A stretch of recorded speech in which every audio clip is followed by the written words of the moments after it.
Attention all units, attention all units. This is Megan from the Dub Talk HQ. Be on alert as we have a rampant criminal out in our system. They may be using strong language that may not be suitable for all audiences, so officers' discretion is advised. They may also be throwing out spoilers as they are high as fuck on Anthem right now. So, I think their mutation may have messed things up, and if you are afraid of spoilers for up to episode 4 of Double Decker, come back and see us at another time, or maybe take a different case. And finally, remember whatever you say can be used in a court of law, so it reflects you and not the rest of us here at Dub Talk HQ as a whole. That being said, since I have the mic, a couple of y'all are nasty, and our locker room looks awful. I think I found a live goat in Hardy's locker. I don't even want to know what type of body pillow Andrew's got in there. And, guys, I found a full-on sandwich in one of your lockers. That being said, I guess enjoy the show, and y'all nasty.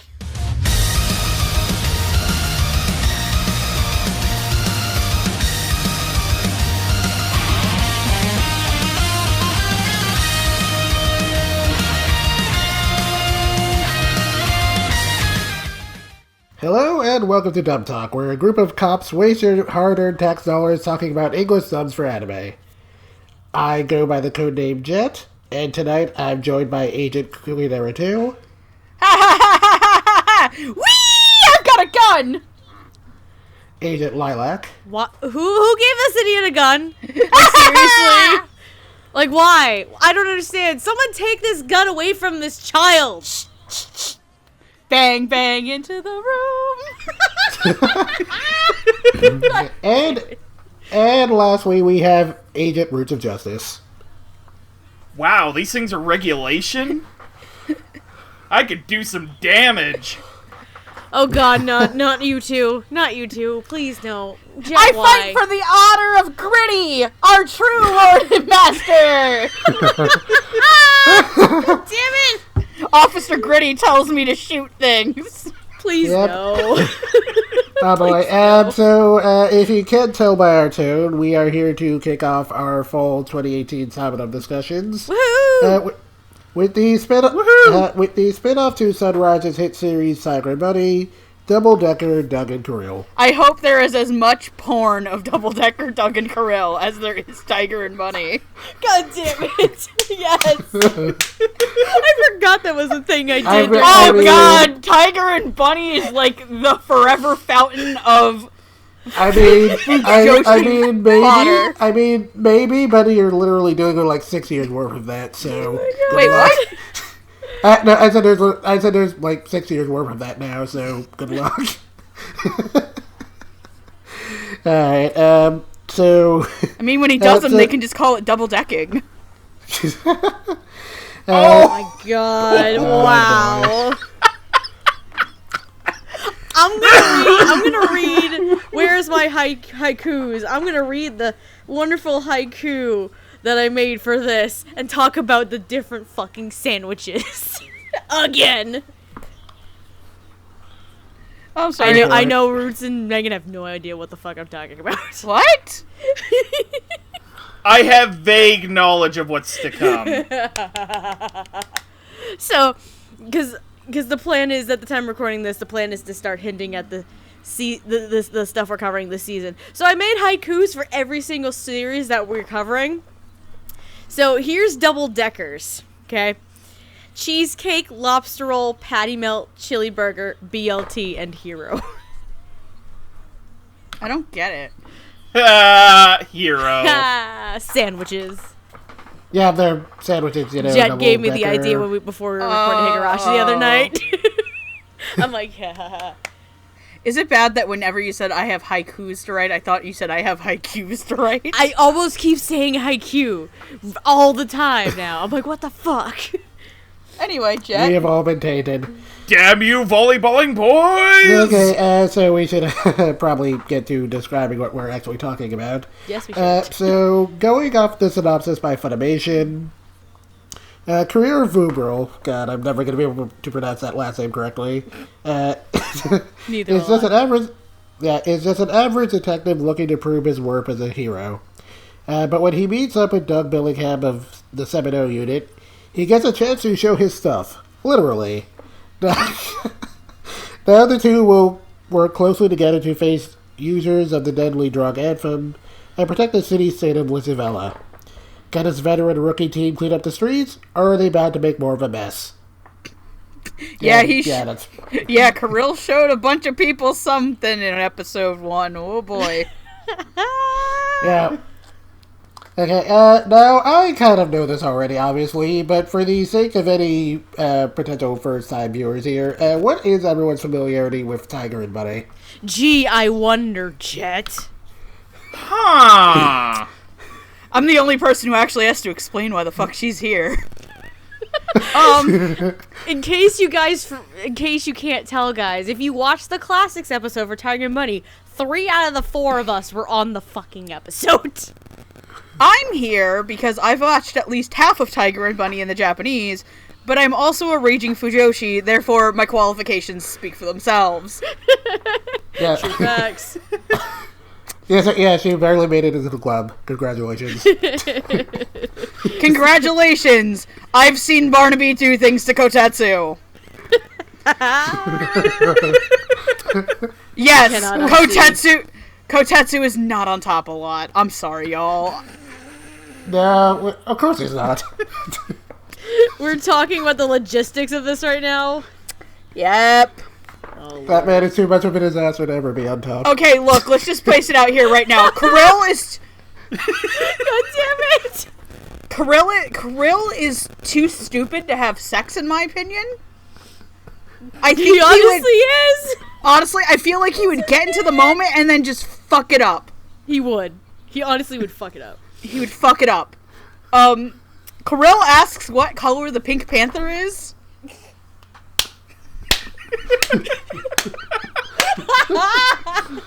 What's the plural of tortilla? God, you're so stupid. Take off your shirt. Bam, bitches. I'm sorry. There are like 5 people who don't know what that means. Like, there are like 10. Oh, God. Real talk. Done. So I flirted with Roots by sending him Devilman Crybaby memes with that wording on it. Because that's Rio and Akira.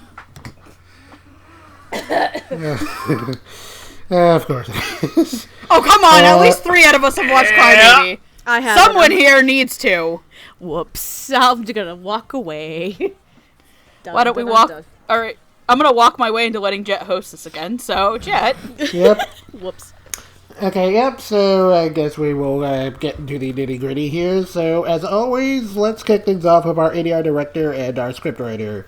So, did anyone have predictions for these? Yes. I did! Hi, I'm Cletus, and I take Anthem! God okay, so... damn it! Okay, so... We're in for a fun night, guys. Okay, so, Megan, would you like to go first? Sure, why the fuck not? So, I had 2 director predictions and 2 writing predictions. One of my director predictions, is because this person said that a show he was working on, he already had the materials for. And when I learned that Double Decker was going to be a, Same-Day SimulDub, I think originally thought it was going to be longer than it was. Like, the first 3 episodes were same day for this, and then 4 got delayed about a week. So, originally I thought one of my directors was going to be Clifford Chapin. Because of that, and B, I felt like this was a show that mixed a little bit of drama and comedy. I obviously did not know of other things for an episode I'm not on, but for a show I am immensely enjoying the dub of.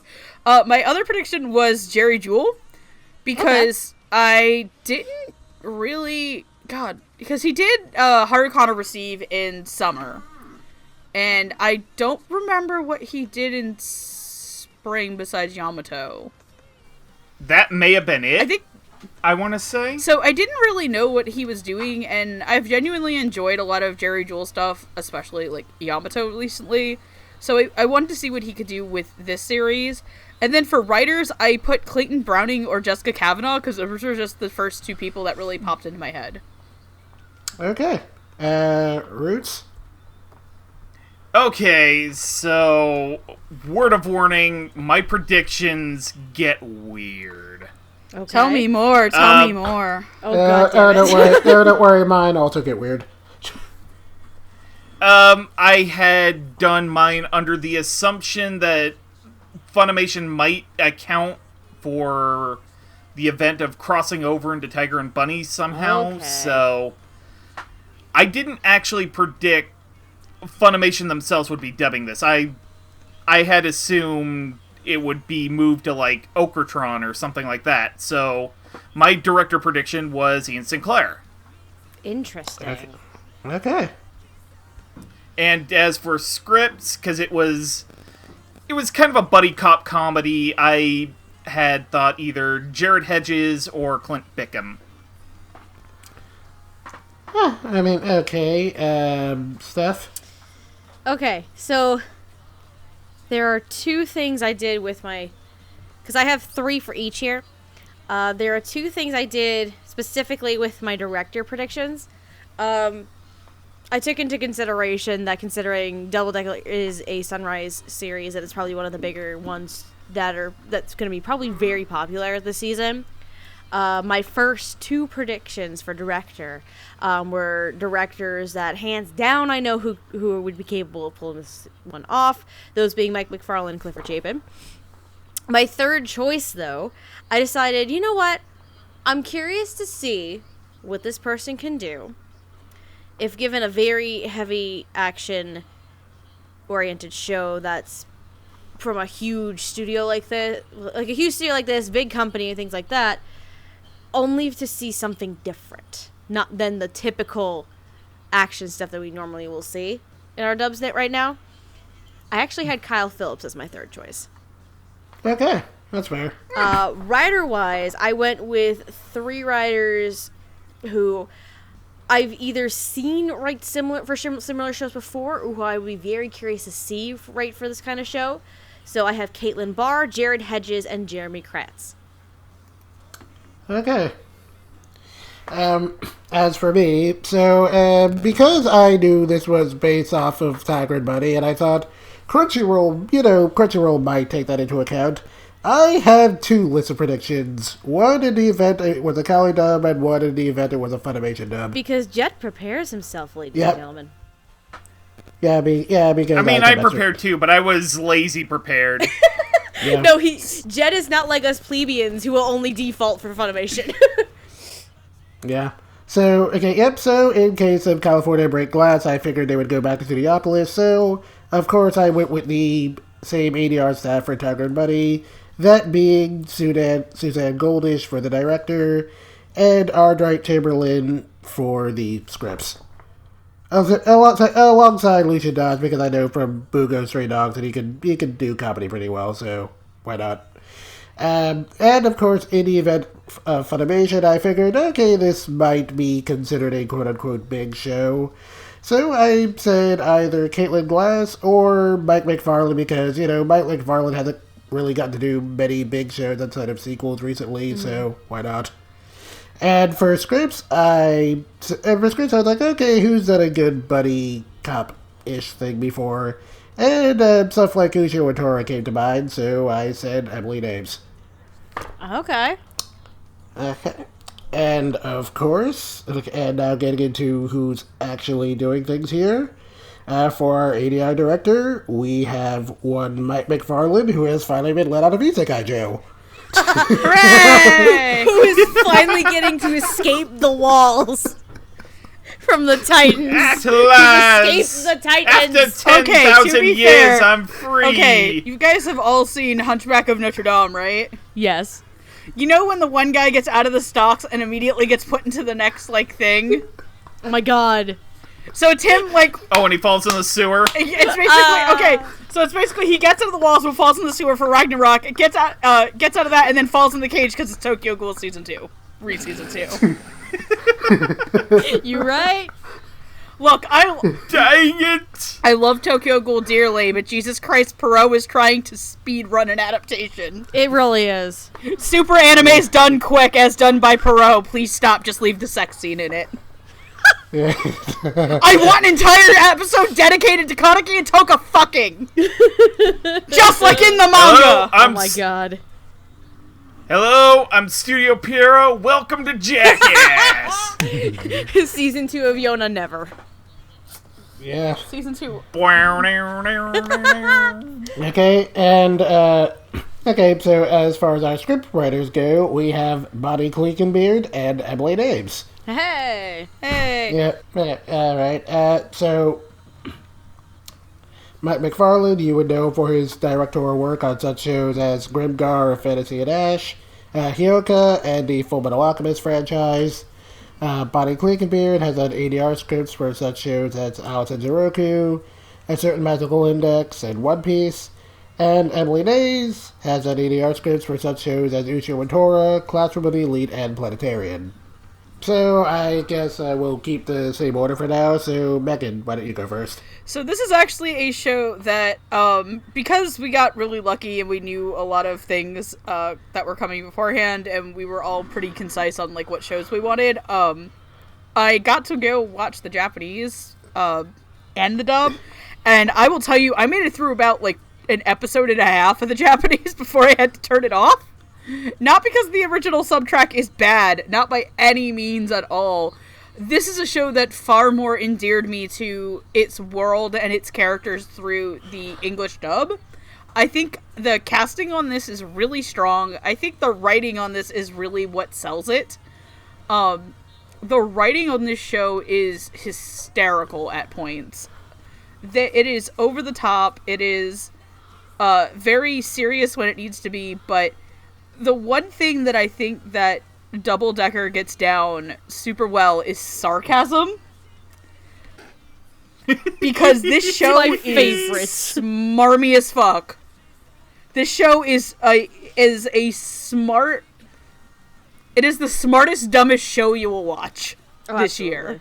Absolutely. Like, it is so endearingly stupid.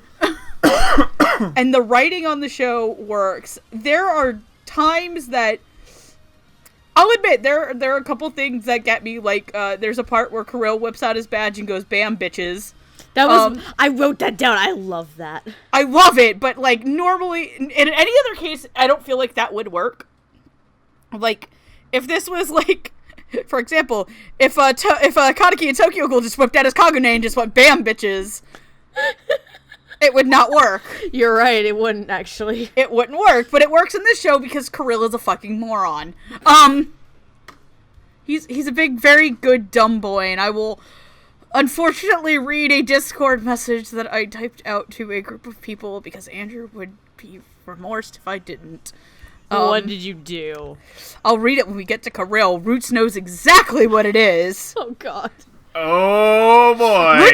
Roots and Jet will know the specific thing that I'm talking about, especially based on the K thirst buffet. Oh god! But I really do enjoy the dub of the show. Like I don't want to say it's one of the best of the year. It is certainly one of the stronger things that endeared me to its first episode.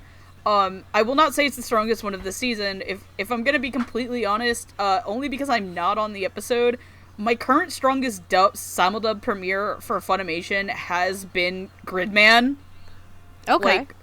Like I haven't even started Gridman. I need to fix this that. is really, here's my thing. This is really solid, but it's also something that, like, even when this was airing, like, the same day as the Japanese, I wasn't rushing to come and watch Double Decker. I do watch Gridman, but I think the writing and the directing is really solid. I very much appreciate also the casting of all the women in the show. Yes. There's one choice I feel like it's a little bit obvious, but if that's the only obvious choice, especially for the female characters of this show, I am completely okay with it because she sells it. And I don't think that character would work without that actress there, so. That being said, I'm going to pass it on to either Lilac or Roots. I think it was Roots. Oh, go on, honey. Alright, you know the two things I look for in a dub script. I say those two words like every episode. Hustle and Snap flow? and banter. Shut up, Megan. snapping banner, and like Tiger and Bunny, this show has it in spades. Not only that, it's got a bit of a mouth to it. Oh my god. Shut your mouth. That's an understatement there, Roots. Like, Megan nailed it on the head, that this show has a sense of sarcasm to it. That's, like, in terms of anime, that is, like, really refreshing. Because it's really hard to do right. And, direction was done really well. I have to agree that the casting was really spot on, that we'll be getting to over the course of the episode. And not only the characters that we're going to be dealing with today, but just, in general, a lot of the smaller character castings were really spot on. Oh, fuck. We forgot to talk about the narrator. Let's bring him up now! The narrator! Oh, Lord. Oh boy, the narrator. It's great. Unfortunately, we're not talking about the narrator, but the narrator is great.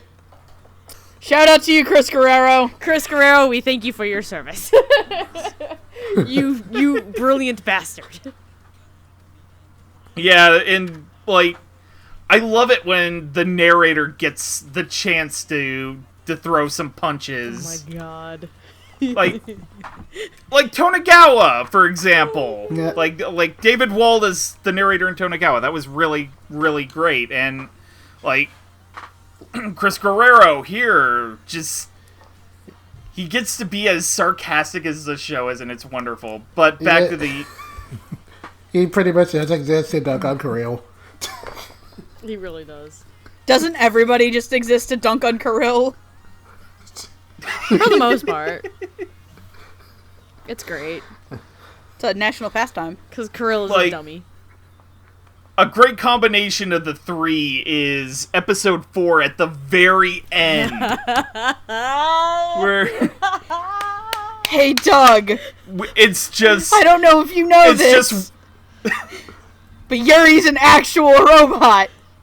You don't say. Oh my god, don't tell anybody. It's public knowledge that Yuri is actually a robot. But Doug's an asshole. But Doug is he's an asshole. Like, that whole exchange was just what I really love about the intersection between the direction, the scripts, and the narrator. So, like, this has been a fun 4 episodes so far. Great job, Mike. Great job, Bonnie and Emily. Great job, Chris Guerrero. Thumbs up. Oh, Lord. And I'm done. What the hell can I add at this point? Because, oh, Lord. So, unfortunately, this is the first fall show I've seen. Because, as usual, Steph is behind on her stuff. There's so much this season, but for me, this is definitely a great way to kick off the fall season. Because we all remember how much I enjoyed Tiger and Bunny and the fun banter and the dynamics between characters and the copious amounts of porn. I forgot that I decided to just look up freaking OTP shipping trash at the end of that episode for shits and giggles. But I honestly, this is, at least for me, certainly, and even though this is the only show I've seen so far this fall season, it's already up there for one of the stronger dubs for the season, bar none. That's not a good judgment to have, considering, again, only show I've seen so far, but I mean, it's kind of comes with the territory at this point with Mike McFarlane shows, unless you get the really, really rare occasion where he's given a not so fantastic project. But Roddy Rock. But he's certainly having fun with something that's not a sequel. Thank God. He's still trapped in sequel hell, but point still stands. I love the character dynamics and performances, because Mike is doing a good amount of out-of-the-box casting for some of these characters, which is fantastic, especially when we talk about Max a little bit later. Like, Max, as far as I'm aware of, is a relative unknown, if I'm right, but we'll get to her in a while. But either a mix of out-of-the-box casting or some of the casting you might honestly expect, kind of like what Megan was saying, but it just works so well. Like, even if you think it's like, oh, this is so-and-so's kind of role, it's like typecast, da-da-da-da, it's like it still works. It still works so well. And the dynamics between not only the characters themselves, but the banter and dynamics between the performances and voice actors, spot on. The script is just downright hilarious. Megan already brought it up, but I wrote "Bam bitches" as one of my favorite lines. And then the end of episode 4 just killed me. Like, I just finished episode 4 before hopping on here to record this episode, and it killed me. Doug is an asshole. It's great. But, yeah, I'm very excited to see where this one goes. It's definitely a strong show on the directing and writing front for sure. And a lot of performances and the dynamics and the cast are just so much fun and very enjoyable to me. Okay. I guess it's my turn. So, in addition to being one of my favorite anime, Tiger and Bunny also happens to have one of my favorite English dubs. The only one I personally rate higher being Monster, which, forward out because that still doesn't have a release here. Dang it, Fizz. Damn it, Fizz. Can we... Someone please save Monster. Please. I beg of you. We've rescued a bunch of other things. Please save Monster. Someone save Monster. If we can get a dub for Love Stage, we can save Monster. I know, right? And in the news and things coming out of the blue, holy fuck. Side note. So anyway, as such, I was kind of hoping this would, go to Studiopolis, or at the very least, if it went to Funimation, they would aim for something comparable if they got it. Since, I mentioned this before, like, in the actual Tiger Bunny episode, but that dub was considered good enough by Sunrise to actually air in Japan as an example of English dubbing techniques for anime, so, I would think Funimation would not want to, make something that would seem inferior, I guess. But fortunately, this landed in the hands of Mike McFarlane, whose history as an ADR director more or less speaks for itself. I mean, of course, it's been a little while since he was headed, a potentially big show outside of, franchise sequels. But he's still pretty great at what he does. The direction here is really solid, and honestly, pretty much all the performances here sound great, including some of the ones that I was maybe a little bit more skeptical on when I first saw the cast list. He has a particularly good eye for nailing comedic timing, and, while he's no stranger to comedies either, I'm a little less familiar with his work in that area compared to, like the bigger stuff he's worked on. So for my first serious foray into what he's like on that end, I'm pretty impressed.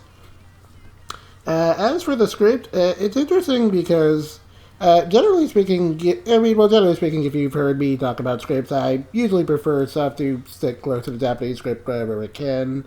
But, if you're going to have something on the looser end, the adapted script for Tiger and Bunny's dub was basically kind of my ideal in that respect. The dialogue in that show was, kind of punched up enough to feel like something an English speaker would say, but it still, kept everyone in character and never really broke the full context of the show or anything. And, it was kind of interesting comparing that to the first couple of episodes for the script for Double Decker, because Double Decker's script was actually done a lot straighter than I was expecting for the first couple of episodes. Like, it wasn't an exact one-for-one of the Japanese script, but, there weren't any, like, real noticeable deviation that I thought that was a little bit weird for this kind of show. But I say, ever since Emily Day took over for episode 3, and I'm guessing episode 4, it's skewed a little bit closer to more what I was expecting. A lot more punched-up dialogue and banter, but still never very too far from the Japanese script.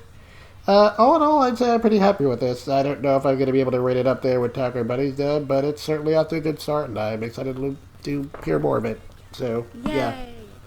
Yay. Hey! Yay! Okay. Alright, and with that, it is time to move on into our characters. So, first up, we have the supporting members of 7-0.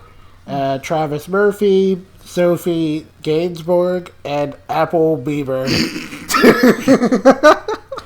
No relation to Justin Bieber. Still not even the dumbest name in the show. Yeah. Harry Bottoms. Travis, the dapper moron. Harry fucking Bottoms. We're not even. You're a wizard, Harry. Wait. Which one was? Wait, Harry's the Union guy, right? Yes. God damn it, David Walden. Megan didn't realize it was him. My bad. Harry, It was hilarious. You gotta bend over, grab this toolbox right here, and.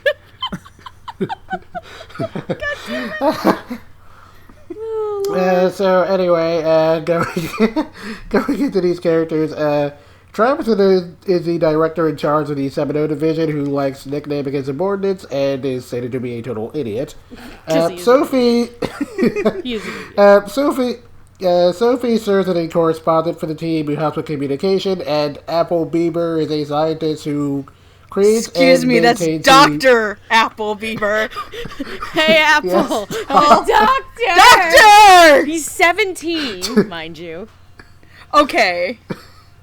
Yeah, so he is a doctor who creates and maintains the weapons the team uses. So, did anyone have predictions for these three? Yes. Okay, Megan? So, my predictions before being very quickly spoiled on who Apple was before the episode were Damon Mills or Josh Greeley.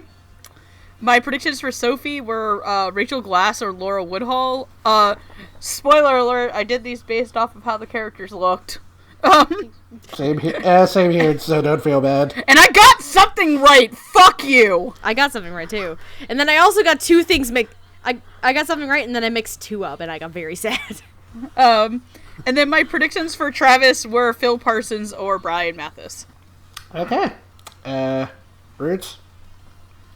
Alright, so going up from the bottom, the Harry Apple bottoms? Bieber was... God damn it, stop it. She's not gonna let that go tonight. Nope. Shut the fuck up. Alright, so Apple Bieber, I kind of played around with a few different things here and there. Like, if it ended up leaning on the Texas side, I was thinking more of a Micah Soul side, and if it leaned more California, I was thinking more Kyle McCarley. Okay. Thankfully, that's the only one that's the only one I had to split, but for Sophie, I had Sarah Wiedenhaft and Travis Murphy. Like, I couldn't think of anyone better to do it than Keith Silverstein. Ooh. I can hear it. Damn. Shit. That would have been amazing. Oh, that's me, isn't it? Oh, shit. Yeah. I'm not paying attention. My bad. Okay. Apple, Sophie, Travis. Where are they? Right there. So, my predictions for Apple. I ended up with 3 for Apple, 2 for Sophie, and 3 for Travis. So, Apple, some of it was based off of looks, some of it was based off of the voice. So, my predictions were Dallas Reed, Alejandro Saab, and Todd Haberkorn. Time out really quick. Did you pick Dallas Reed so that he could also redeem another Japanese performance into watchability? I'm sorry, I hate Apple's sub voice so much. No, I didn't so much. I didn't think of that. I just based it partially on the looks and the personality of the character, in all honesty. I'm sorry, if you like the Seiyu for Apple is probably a very nice person, but it was like Asta, Japanese Asta all over again for me. Anyway, time And in. no, it's not the same guy. I looked it up. And time in?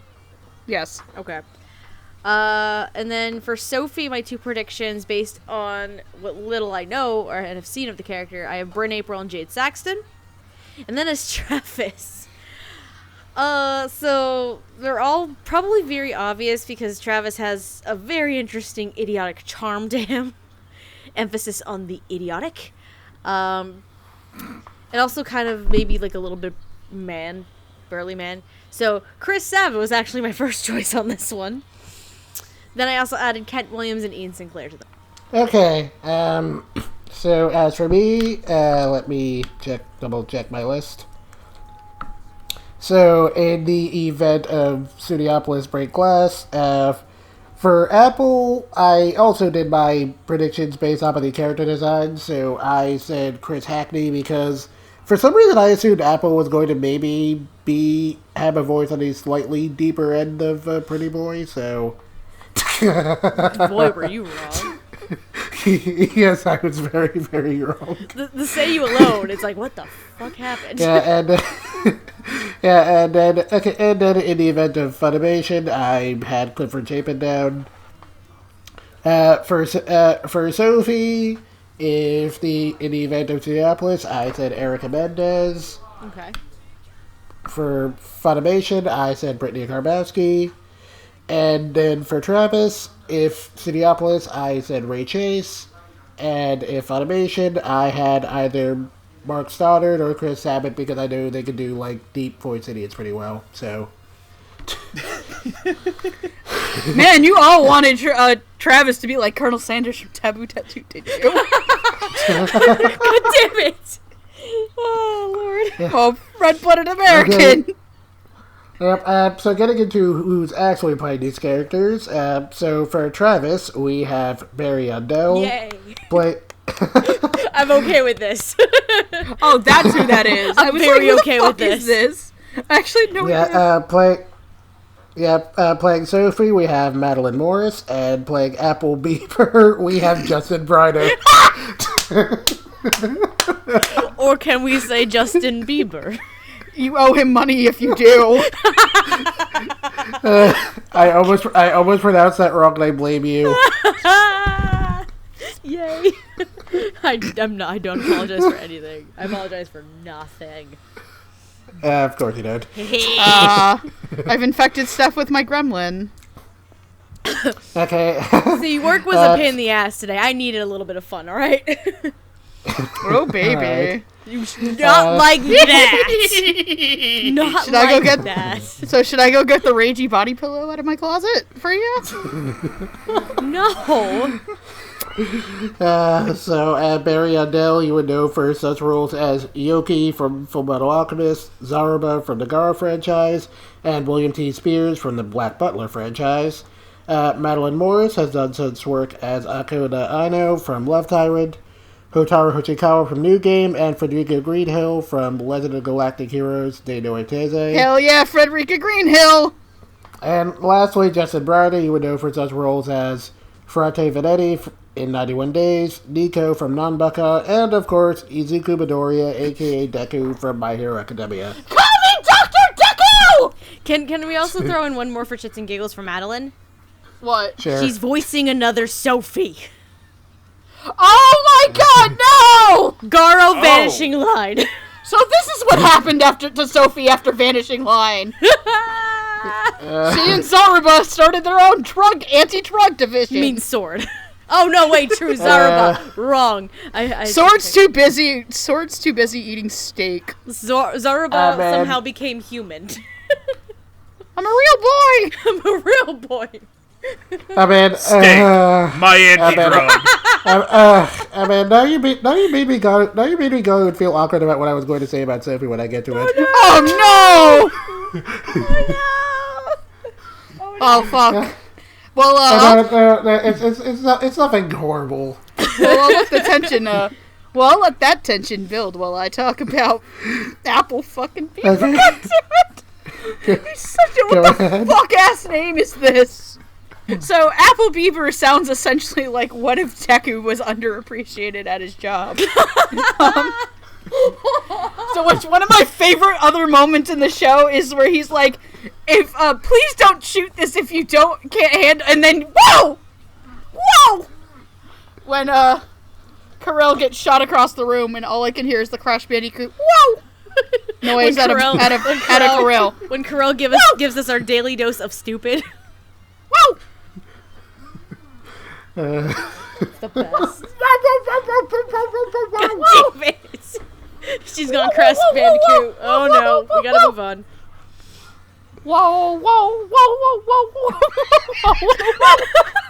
Stop it! Never! You could never get me to stop Crash Bandicoot singing Baby Shark! You're not my real dad! Okay, I'm gonna need you to get back into reality, please. Okay, God damn it. back to reality. No, so Justin, like I said, I had to switch, the thing that honestly killed me about Apple's character in the Japanese was his voice. So at first when Justin started yelling at everybody, I was like, oh god, here we fucking go. But it was more endearing to me, I think, because it wasn't a language that I can understand, and I feel like, and this is a thing that I learned following a writer on Twitter, was sometimes when characters have really over-the-top doofy voices, it's probably mandated by the Japanese, because that's what they're doing in the Japanese anyway. So I felt like when he has the conversation about Doug's old partner, with Kirill, it really helped the performance to me. I don't think Apple's in the show enough as of right now for me to make a proper judgment, so I hope he shows up more, but I think Justin laid a good base. I could not tell that was Madeline Morris as Sophie. I legitimately couldn't. I was like, who the fuck is this? So, but I liked it. It was soft-spoken. It was cute. It was also a little conniving, especially when Pink goes to the bar. Oh, yeah. And it's like, I borrowed a little money from the boss, and Travis is like, Sophie, did you swipe my wallet again? She goes, no. And just gives him this look, and he's like, oh, okay then. And I also think that, God, I love Barry Yandel in, like, everything he's in, usually. I'm pretty sure, I think Barry Yandel is my favorite drunk sword. I think he's one of my drunk swords. Maybe. I think he's Jirotachi. I'm pretty sure he's Jirotachi. Just put it in the comments. Yes, Megan, he's a fucking sword. So I couldn't tell who it was either.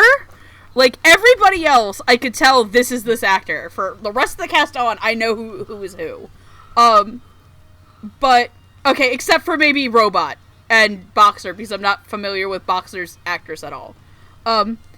But Travis is so into his dumbness. And that's, like, my favorite part of Barry Yandel playing Travis. Is that Travis is so dumb that I don't think Travis knows he's dumb. No. Remember that whole thing in episode 2? This guy is an idiot. But it's okay, because this one is also an idiot. So an idiot. Schrodinger's stupid. I am so smart. I am so smart. S-M-R-T. I mean S-M-A-R-T. And Roots is a smart.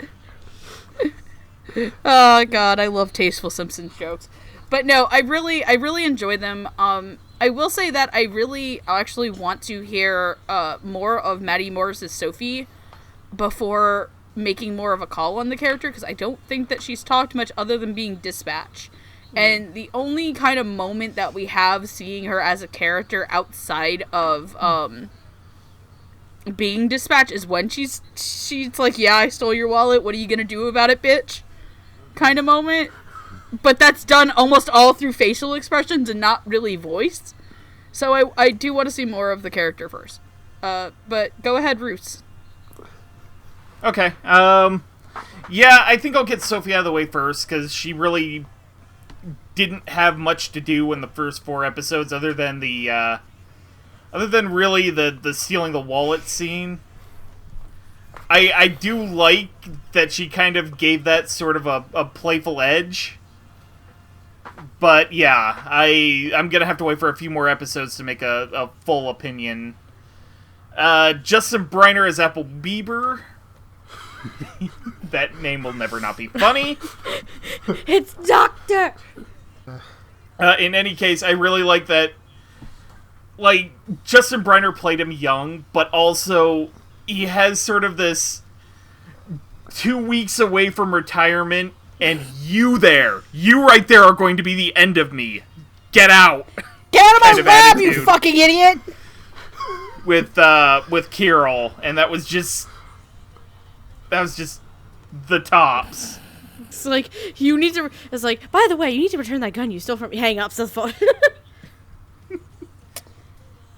I know where you sleep, bitch.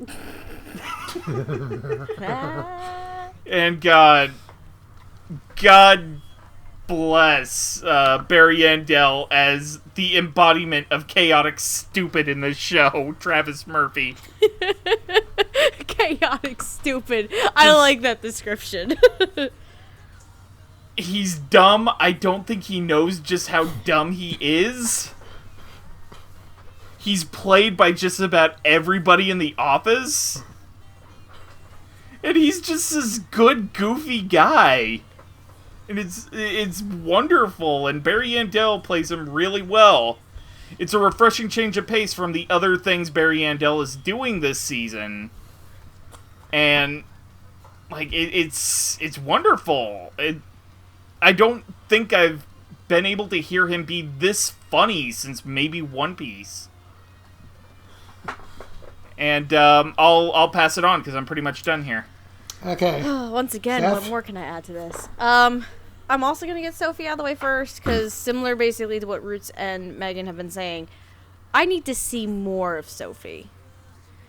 Because the problem is, I think out of all the characters we're going to end up discussing at this stage, she's the one we haven't seen the most. She's the one we've seen the least, I should say. There we go. So I like the little impressions that I got of what Madeline's doing with Sophie. We obviously just need to see more of the character, aside from her just being a dispatch person. What did I say? Notes. Justin is Apple. Dr. Apple. It's like... I find it interesting how Roots was saying that he seems to play it rather young. We gotta remember the kid is 17. So it's fair. But... like a 17 and like some big genius of some kind. But Justin has it. Okay, no, that was Randy Perlman. I'm an idiot. Oh, your drunken sword? Yeah. Okay. It's Randy Perlman. Anyway. Close enough. Anyway. Justin has this kind of suave attitude, but it all like he seems to have a suave attitude. But deep down it kind of comes off of like he seems like a bit of a know-it-all and maybe a little bit immature, because he, from what at least I can gather, he's probably the youngest member in 7-0 out of the whole crew. So it's such a fun vibe for him, and I want to see more of the character.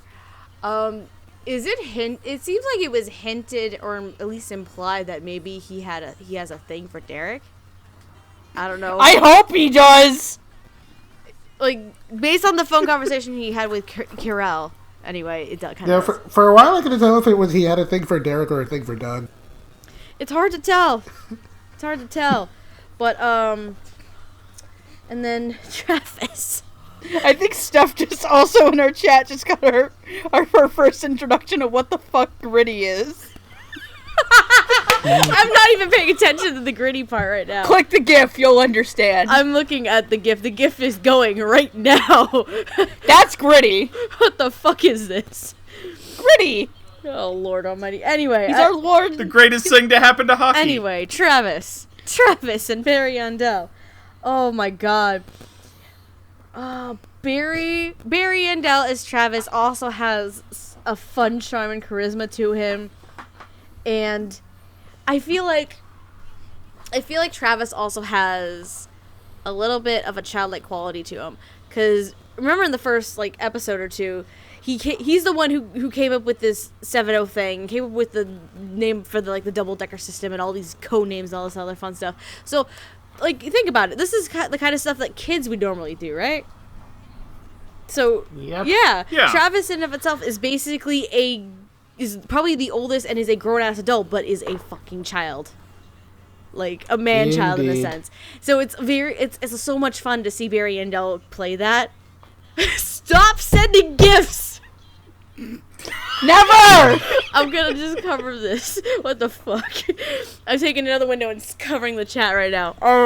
No. But because of that childlike quality and that idiot and the naivete and the bit of an idiocy that Travis has, Barry Yandel is just a lot of fun. So Travis, yes. Apple, yes. Sophie, just need to see more from her. That's really it. Okay.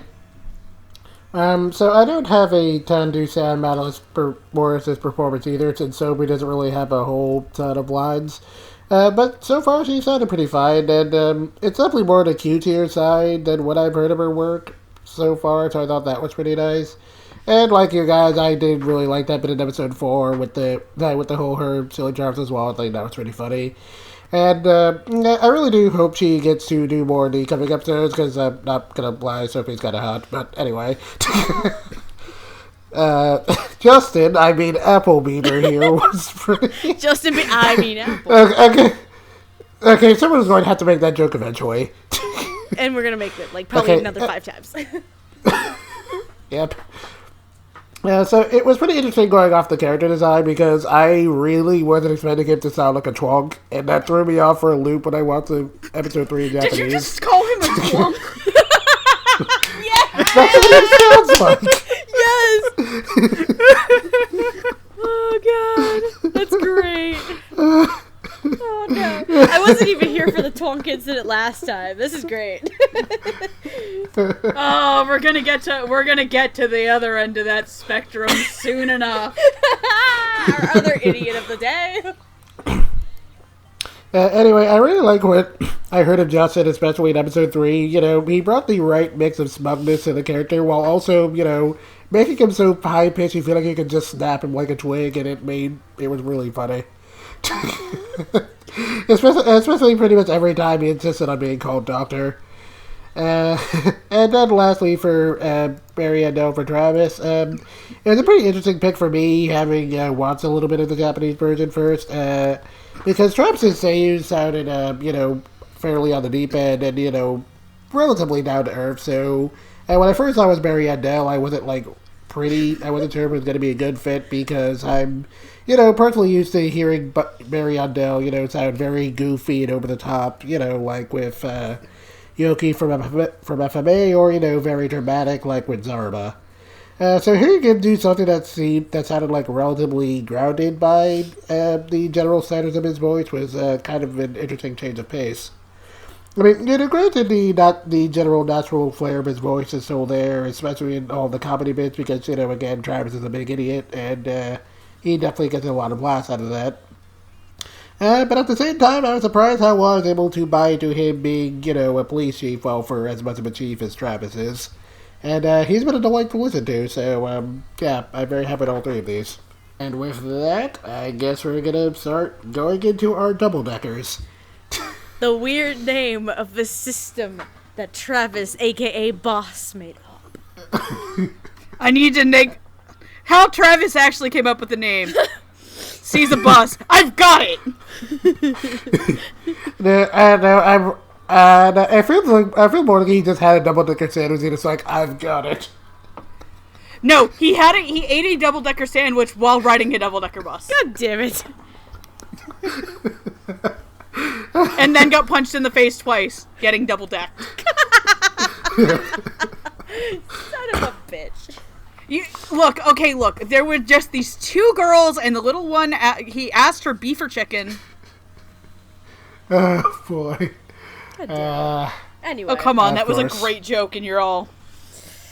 Can we move on, please? Before we're here all night. Yes, so going into our double-decker pairs, first off, we have Max Silverstone, codename Boxer, and Yuri Fujishiro, codename Robot. Wait, her name is Max? I thought her name was Sombra. God damn it. Dang it. Wow, Blizzard's really going all out for this new Sombra skin. Yeah. Damn it. Yep, so Max is going for jumping headlong into crime scenes with her motorcycle, and Yuri is, well, an actual robot, apparently. But don't tell Kirill! It's public knowledge that Yuri is actually a robot. Kirill is just an idiot. Don't tell Kirill that I from Udapri is a robot either. Doug, I think that Idol is a robot. I don't have the evidence yet, but... I really, really, really want really cute fan art of Yuri and I just chilling out and doing robot things. Oh, that would actually be cute. They're having, like, their little tea, and, like, Max and Reiji are just doing dumb shit in the background.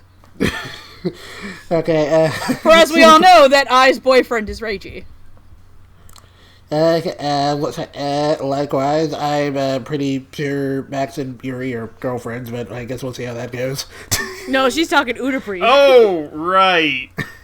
And, I mean, I know, I'm just saying.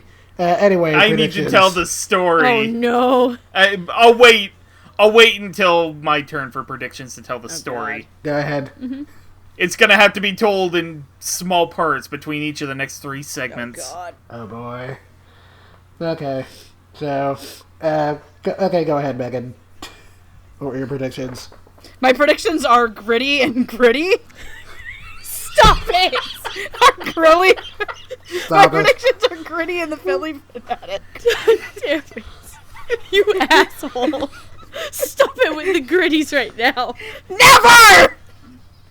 You will not take my orange beloved away from me. You shut your whore mouth and make your actual prediction. He looks like a Muppet on cocaine. He looks like a Muppet on Anthem. I'm sorry, he looks like a Muppet on Anthem. Anyway, my predictions for Max were Michelle Rojas or Trina Nishimura. My predictions for Yuri were Jill Harris or Jade Saxon. Okay. Yeah, all of those seem pretty sensible to me. Roots? Okay, so back when I was initially watching the show, and I was kind of talking with Megan one-on-one about it a little bit. What did you do? Oh, you remember. I do. I don't. I kind of joked about the relationship status of the 3 double-decker groups. Oh! They're dating Too Stupid to Fuck. So Max and Yuri were on the they fucking category. Oh, they fucking... But in any case, for Max, I really didn't know what to do with her, so I honestly thought the Michiko route and Big Girl Monica. Really? Okay. Let's... And there's another interesting little twist I did for the 3 double-decker groups for my predictions. One of them is a Texas-based actor, and the other is L.A. Good Lord Almighty, honey, why do you have to make everything into a clever riddle like some frickin' fantasy thing? And for Yuri, I had who was it? I want to say it was Erica Lindbeck. I would have put her as boxer, if anybody. Or wait, was it Erica Lindbeck or Harlecker? My notes are kind of weird and scattered. Did you forget to put a letter next to an Erica? I might have. It's okay, we all make mistakes. Yeah, don't feel bad, we've all done it at least once. I did that with a Kyle once, and let's see where that got me. Yes. I got my Ericas mixed up. I'm sorry. Too many Ericas. I'm sorry. Too many Ericas. And now there's a 4th one, apparently. Oh, God. So... Too many gritties. Stop it. Stop it. Okay, Steph, okay. What are your predictions? I had 3 for each. Max was actually the harder of the 2 for me to predict, so I'm going to start with Yuri. I went with Natalie Hoover, Lindsay Seidel, and Danny Chambers.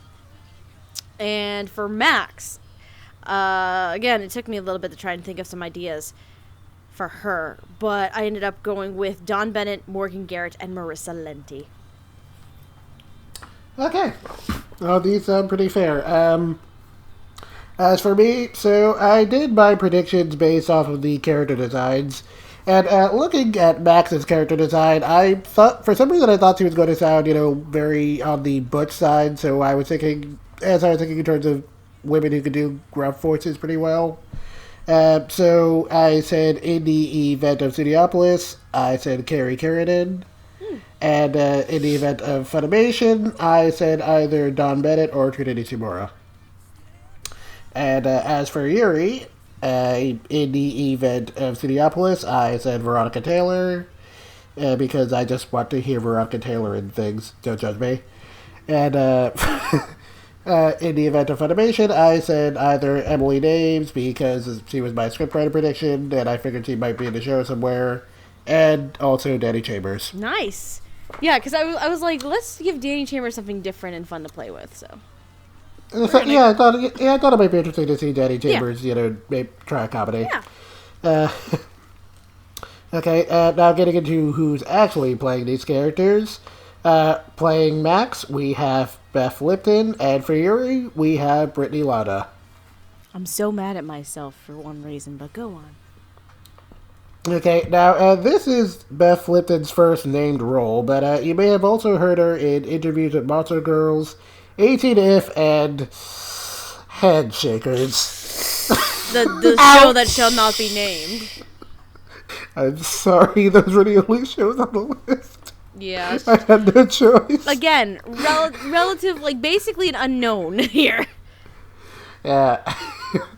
Yes, an unknown for us. I mean, she might have, like, stage experience or something, but as far as anime is concerned, this is her first named role.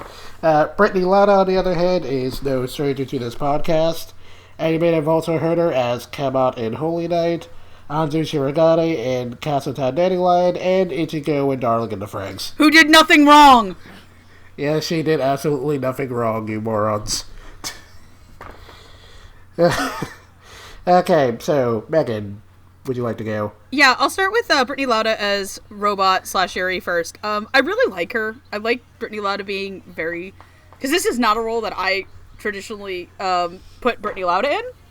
I think the softest I heard her in a thing was maybe a bit of Ichigo, but let's face it, the thing I most associate Brittany Lauda with is Seven Mortal Sins as Leviathan, who's a bratty little bitch, and I love her.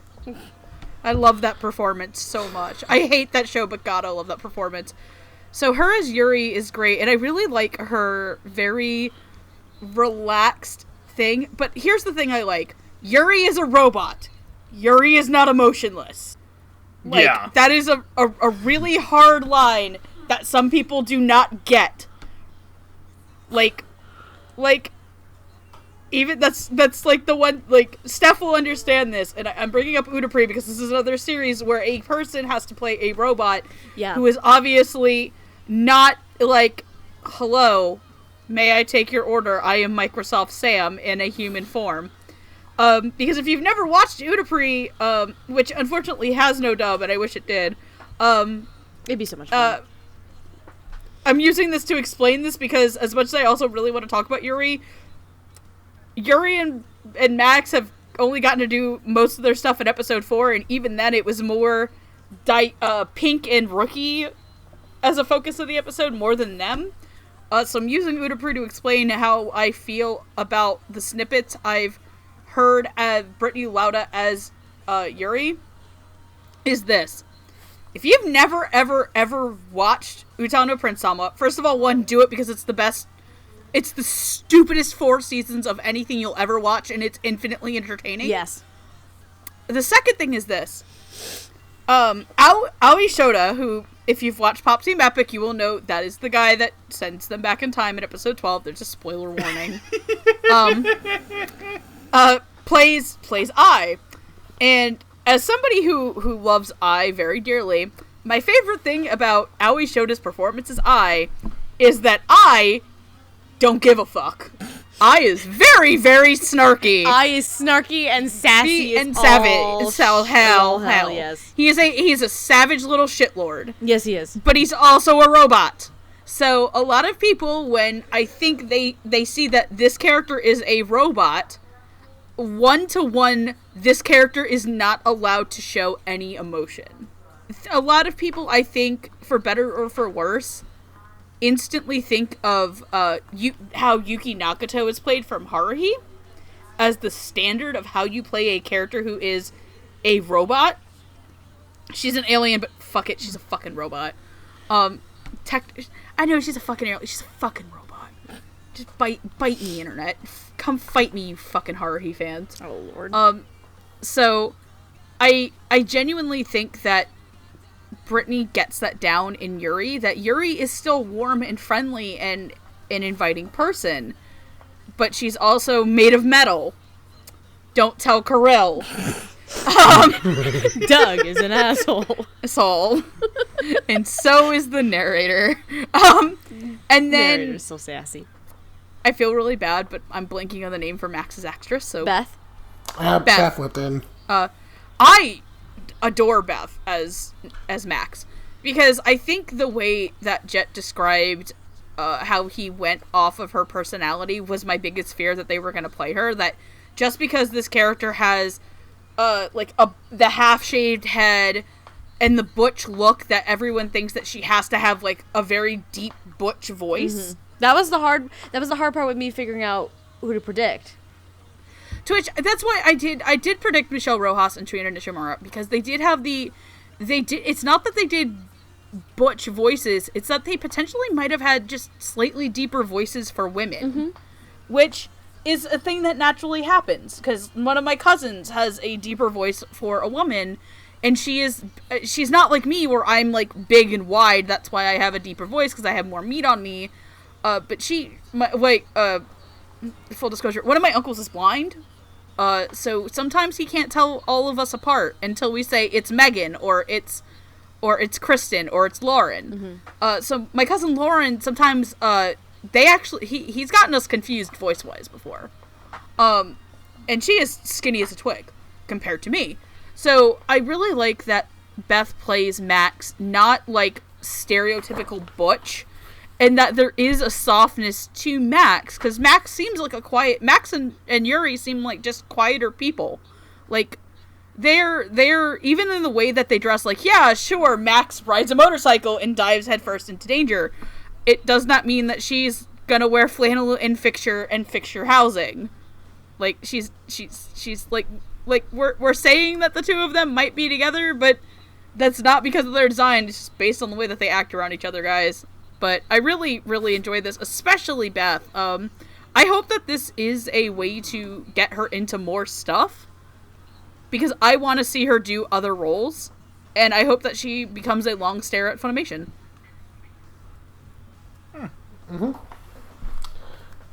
Okay, Roots? I'm sorry, that took forever. That's alright. No, don't worry about it. I really have to agree with Megan in terms of Max. Like, I'm kind of glad that her voice is gruff, but at the same time it has a bit of a feminine side to it.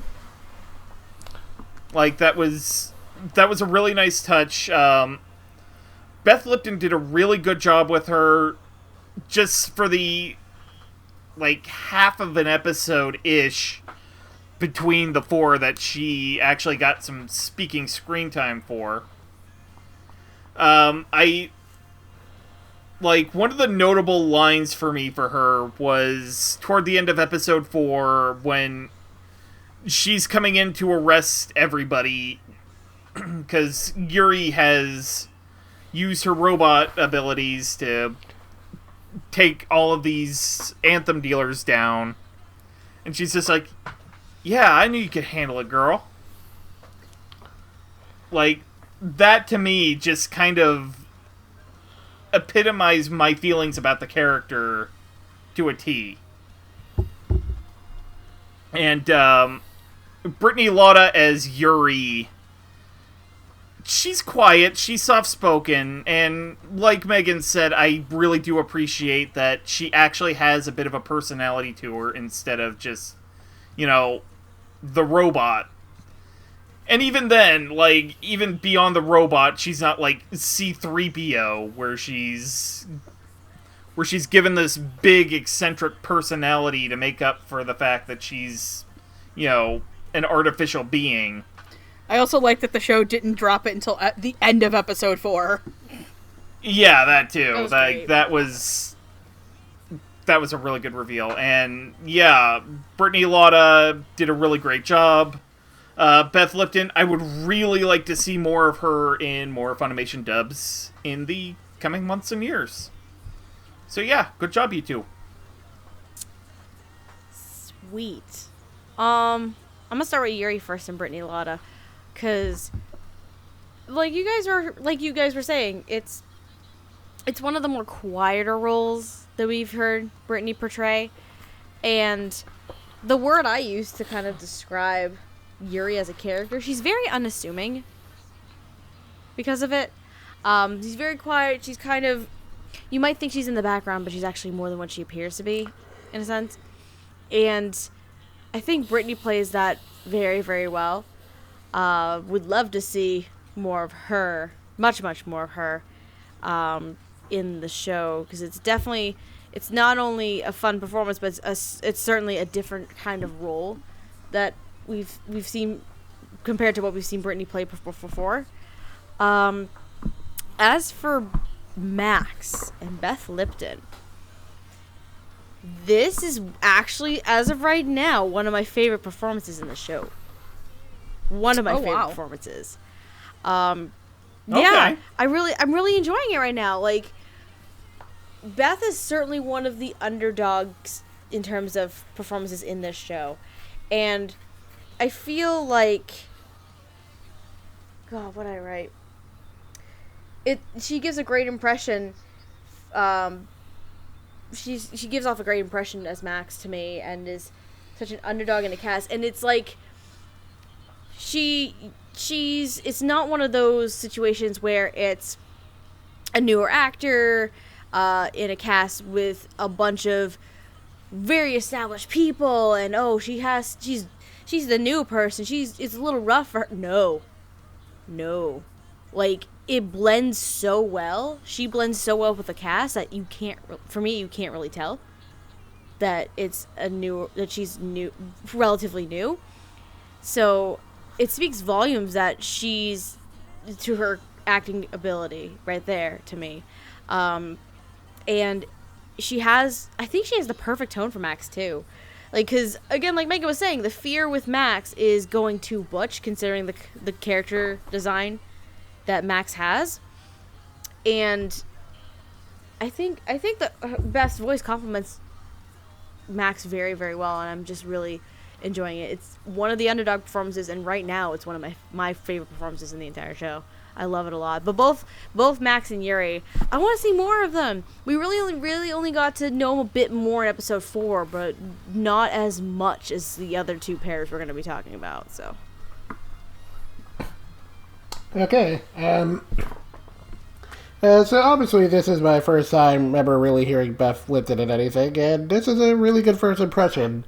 Like I said in my predictions, I was kind of expecting Max to sound, on the gruff side because of the character design. And so this wasn't quite what I was expecting. But there is a kind of like, sort of punk rocker-ish vibe to her voice that, fits the design relatively well, while, still sounding feminine and making the character sound very distinctly like an adult. Which is definitely appreciated in a show where the women are, adults, so that's always nice. And I definitely like what I've heard of it. It's definitely very mature sounding, but so feminine enough that it doesn't sound like very stereotypically butch, which is very nice. And Brittany Lauda, of course, is a voice I've gotten pretty used to, and this is certainly a little bit different than what I'm kind of used to with her. She definitely plays Yuri in a very polite and unassuming manner. While still giving off enough personality to, make her seem like a pretty normal girl, which I thought played pretty well to the joke that she's actually a robot. And I especially liked her delivery during that reveal where she activates her special functions. And okay, I mean, and I knew that was obviously sped up through with the engineering for the show, but I thought that was still pretty funny regardless. And, unfortunately I don't really have too much else to say because honestly these two haven't really got to do much of anything, and it's kind of a shame because everything seems to be hitting towards them probably being a couple, and that would likely make for an interesting little side story, so hopefully we get that. But for now though, these performances seem to be hitting the right notes, and I'm definitely excited to hear more of Beth Lipton in the future, so good stuff. And I guess with that, it's time to move on to the next pair. Oh, God. Oh, yes. Oh, this bitch. Yes. So for our next pair, we have Deanna Del Rio, codename Pink, and Kay Rutsford, codename Rookie. Deanna is known for her high fashion sense and foul mouth, while Kay is the newest member of Semino and acts a lot more by the book.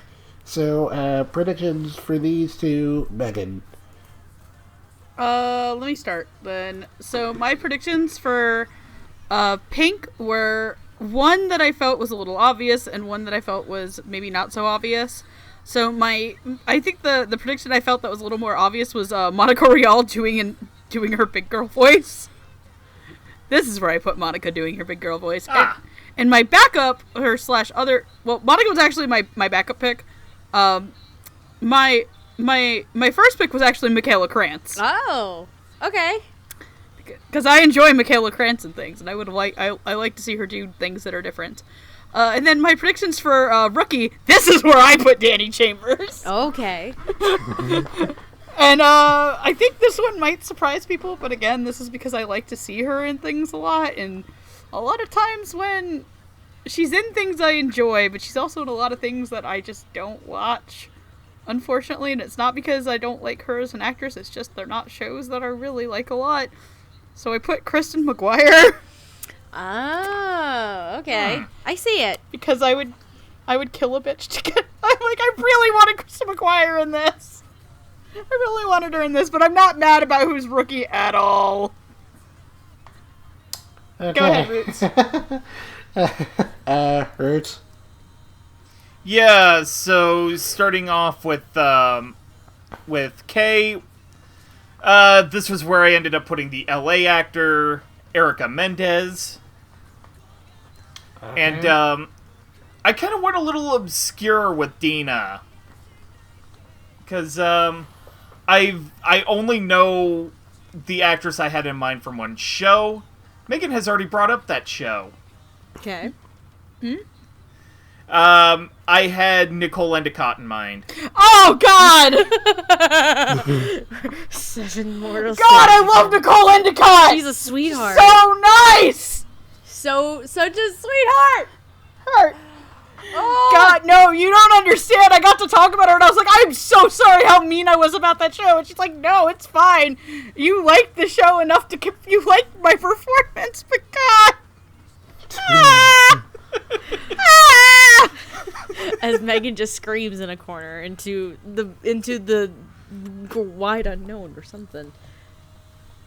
My brain isn't working right now. Oh, is it my turn? Yeah, go My ahead. brain really isn't working right now. Okay. Oh, yeah, just go. Okay, I got 3 for each. So for Kay, I had Brittany Latta, Felicia Angel, and Alexis Timpton. As for Deanna, I had Leah Clark, Monica Rial, and then because of this bitch's personality is very similar to characters that this woman has voiced before, I have Jamie Marchi as my first choice. Okay, as for me, give me a second. Okay, so in the event of Studiopolis, for Kay, I said Jeremy Lay, because again, looking at the character design, I expected her to sound very by the bookish and proper, so I figured Jeremy Lay could do that really well. And, and in the event of Funimation, I said Dad Saxon or Lexus Tipton. Okay, and then for Deanna, in the event of Studiopolis, I had either Erica Lindbeck or Erin Fitzgerald. Erica Lindbeck because she's generally, pretty reliable, and Erin Fitzgerald because I feel like I haven't seen her in anime in a little while, and I thought this would be kind of nice. And in the event of Funimation, I also said, maybe Monica Rial using her big voice, or because, again, this character design and this personality screamed Jamie Marchi to me, so I also had her down for that. And now to get into who is actually playing these ladies. So for Dana, we have one Jamie Marchi, and for Kay, we have Natalie Huber. I fucked up!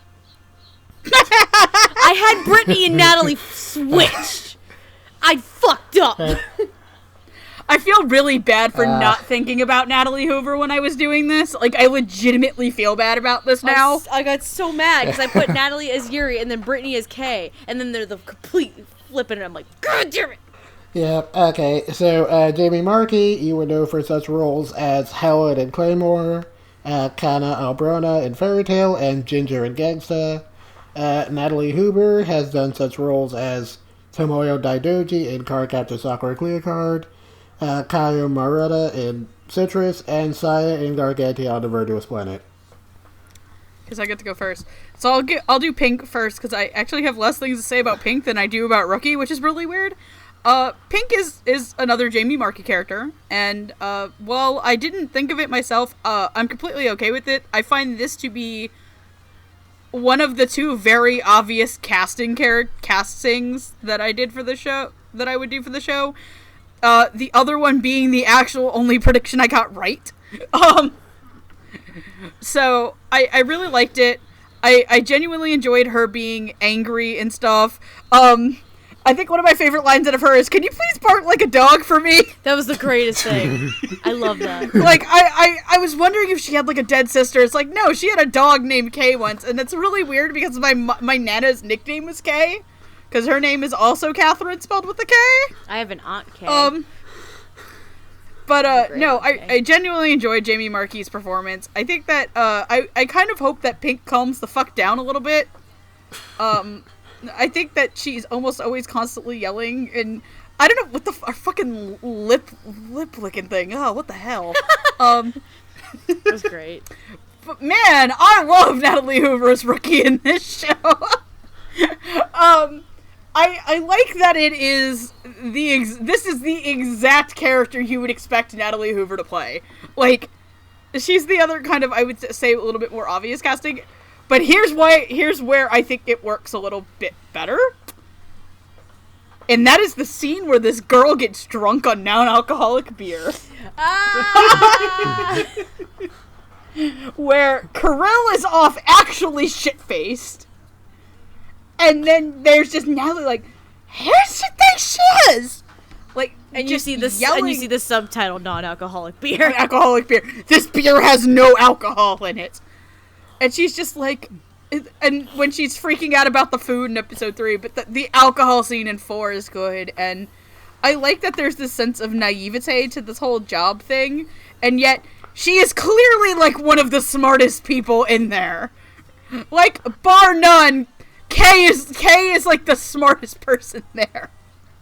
And I always forgot one of my funny things with Kay is that whole bit where Kirill, like, briefly thought she was into him. That was Phil. Oh, yeah. That was great. Where Kirill's like, oh, man, she is so aggressive. The narrator, this bitch does not care 5 shits about Kirill. This girl is a foodie. She's just a foodie.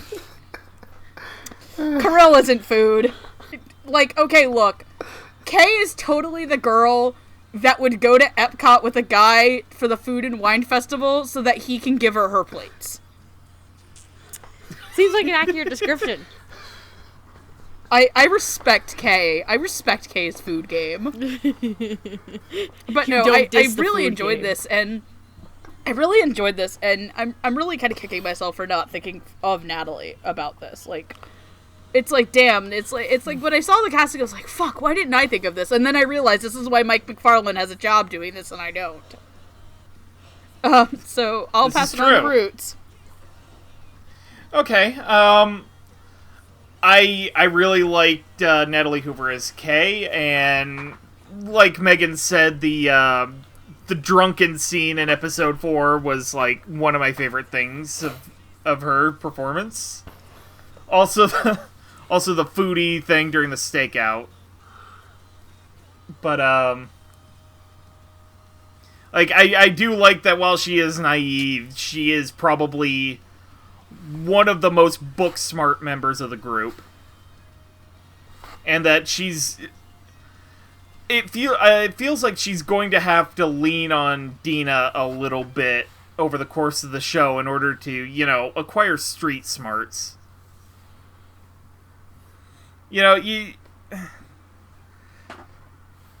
I was gonna make a joke there, but I forgot it. Whoops. I as for Jamie Murky as Dina, I really like the hot-headedness to the performance and lent to sort of the personality of the character really well. She's brash. She gets the job done her way, and throughout the course of the 3 episodes before she gets partnered up with Kay, she was just allowed to not have a partner. Yeah, that is a thing that came up. To be fair, she also used a man as a human pinata in episode 2. This is also true. This is true. We just didn't know she used a man as a human pinata until episode 4. But it happened.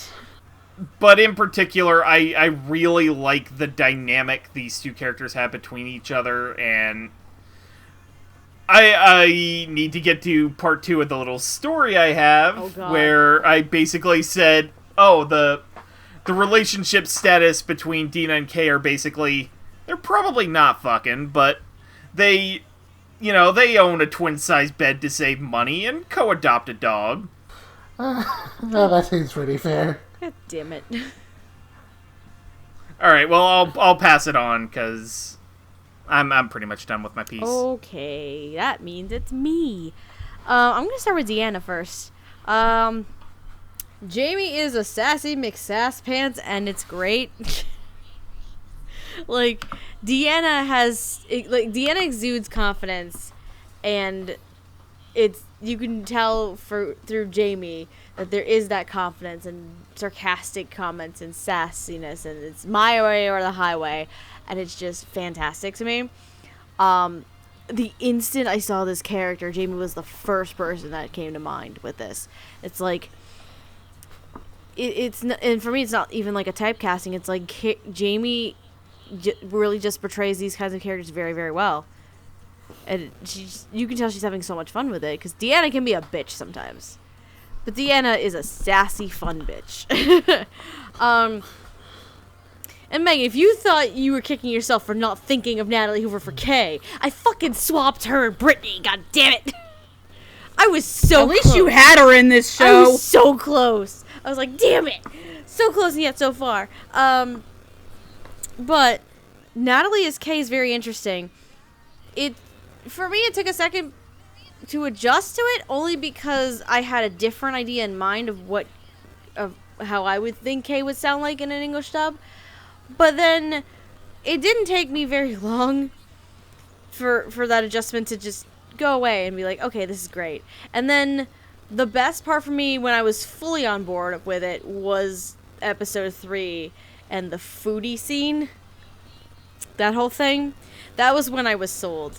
And then she got drunk on non-alcoholic beer in the next episode, and then I was like, yep, I'm good.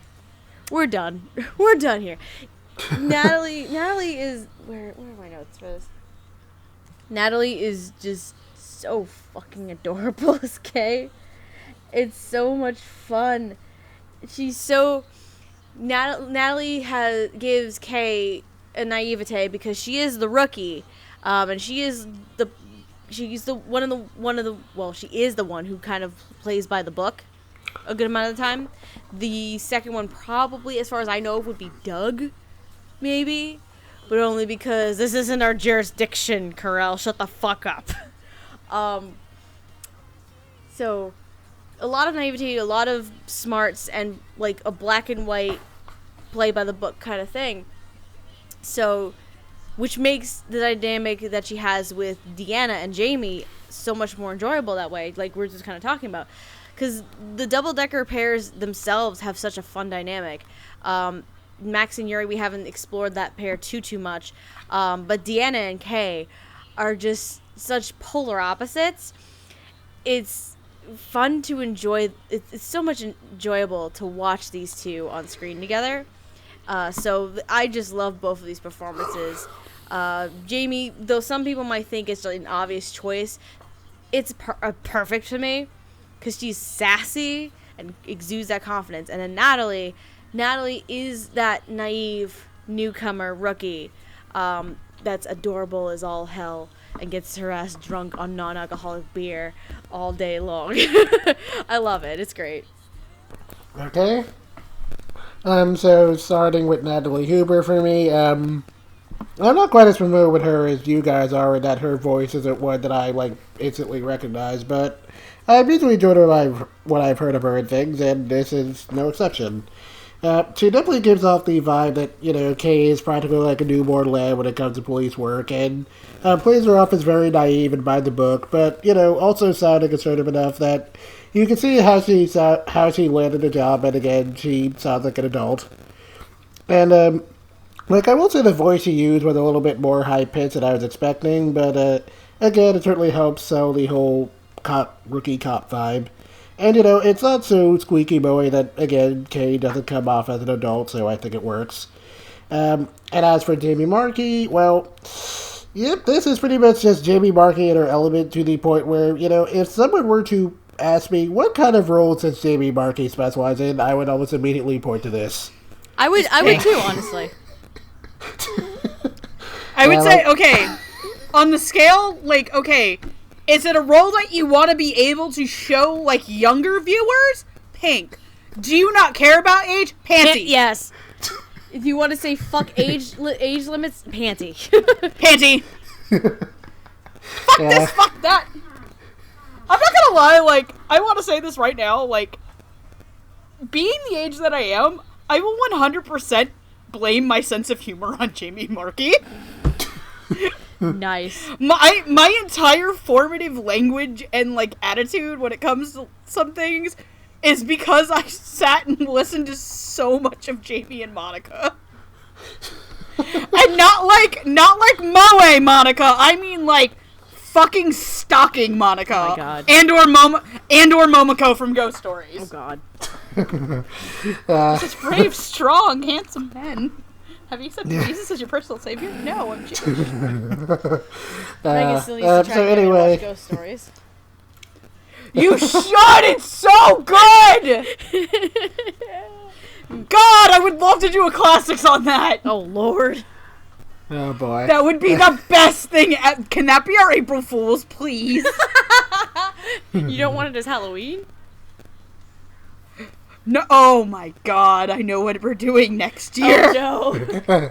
Oh boy. Oh my god, that's the best idea ever! This is why we're fake lesbians together. You're welcome. Yeah, so anyway, Sorry, person I'm actually lesbians with who's on this show. Oh boy. So anyway, Jimmy Markey's always, been really great at playing sultry, seductive women, as well as foul-mouthed valley girls with a serious attitude problem, and this pretty much combines both of those into a perfect marriage. Both on and off the job, Deanna is extremely foul-mouthed and pretty blunt about how she feels, while also giving off a very sultry vibe that, can convince you she's really good at doing undercover work, as we see in episode 4.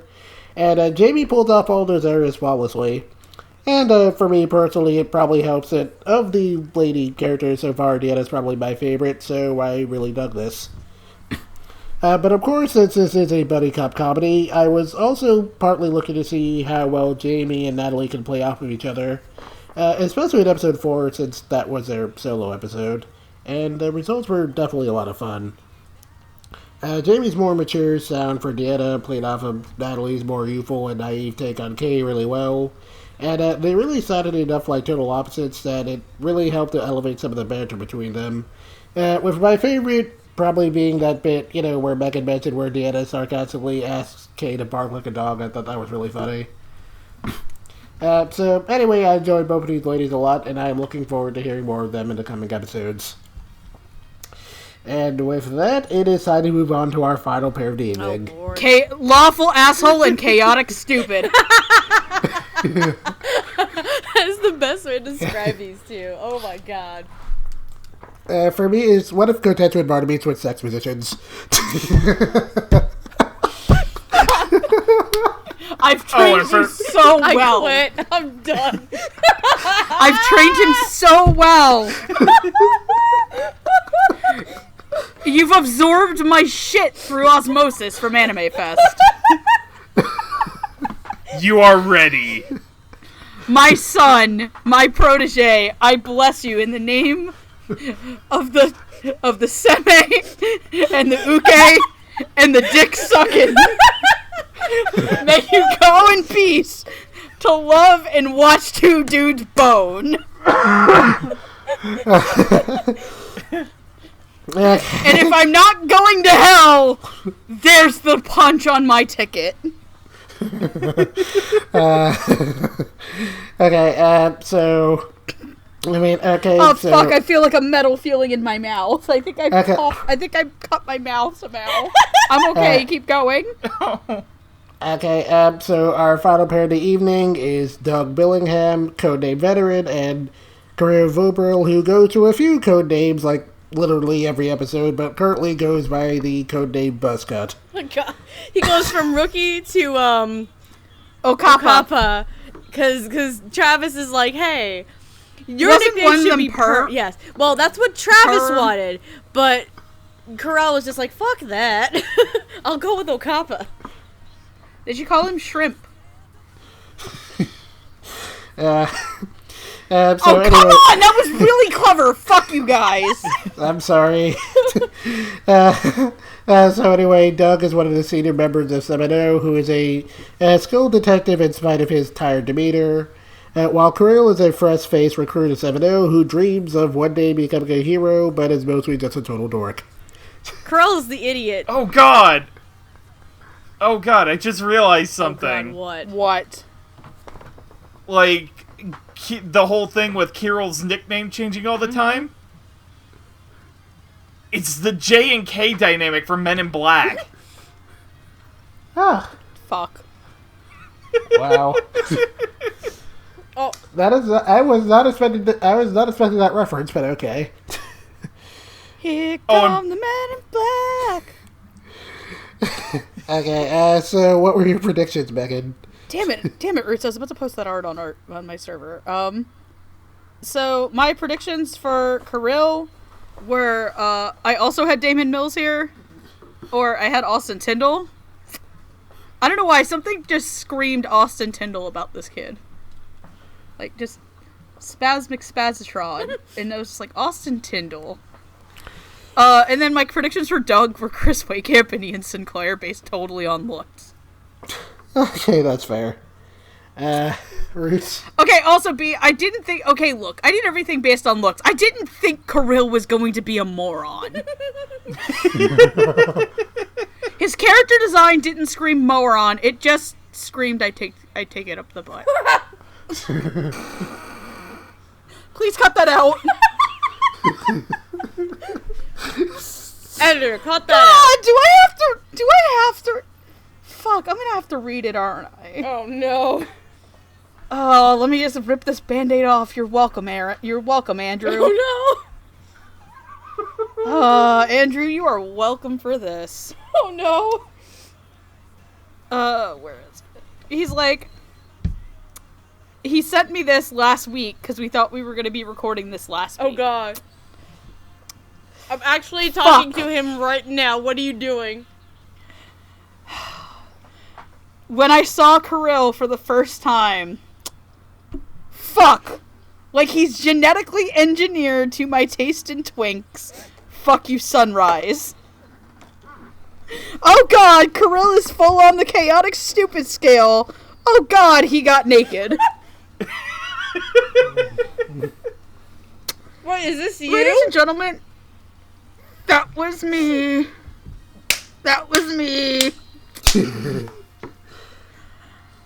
Look, I like them two ways when it comes to boys that are legally available. Big and buff like Makoto. Kirill. There. Okay, Roots. We all know which side Roots falls on. He falls on the Makoto side. Yaw. Alright, so... Like, my prediction for Kirill, I made before the first episode, and, you know, Kirill's a complete idiot, and I realized, oh god, I actually kind of want this actor to play a complete idiot. Because I don't think I've heard him do that before. And that's Damon Mills. Okay. That'd be kind of fun for him. And, And, because I was doing the, one of the two pairs from Dallas and the other from LA, I had Ray Chase for Doug Billingham. Ooh, that would be amazing. I like that. Okay. So as for me, I'm gonna do my counter prediction last because there's a slight story behind that you might find interesting. So as far as my Funimation predictions go, I deliberately tried to be. I didn't want to get too predictable, so I literally said in my mind, okay, anyone but Ian Sinclair or Micah Salazar for these two.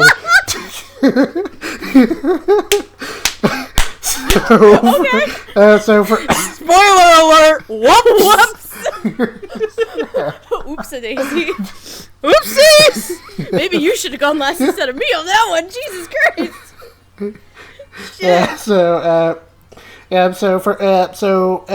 For Kirill, I said maybe Alejandro Sound. Ooh, okay. And for Doug, I said maybe Christopher Wakehamp or Chris George. Because, because I haven't really heard Chris George do Pretty Boy before, but he has a nice voice, so I figured he could probably pull it off.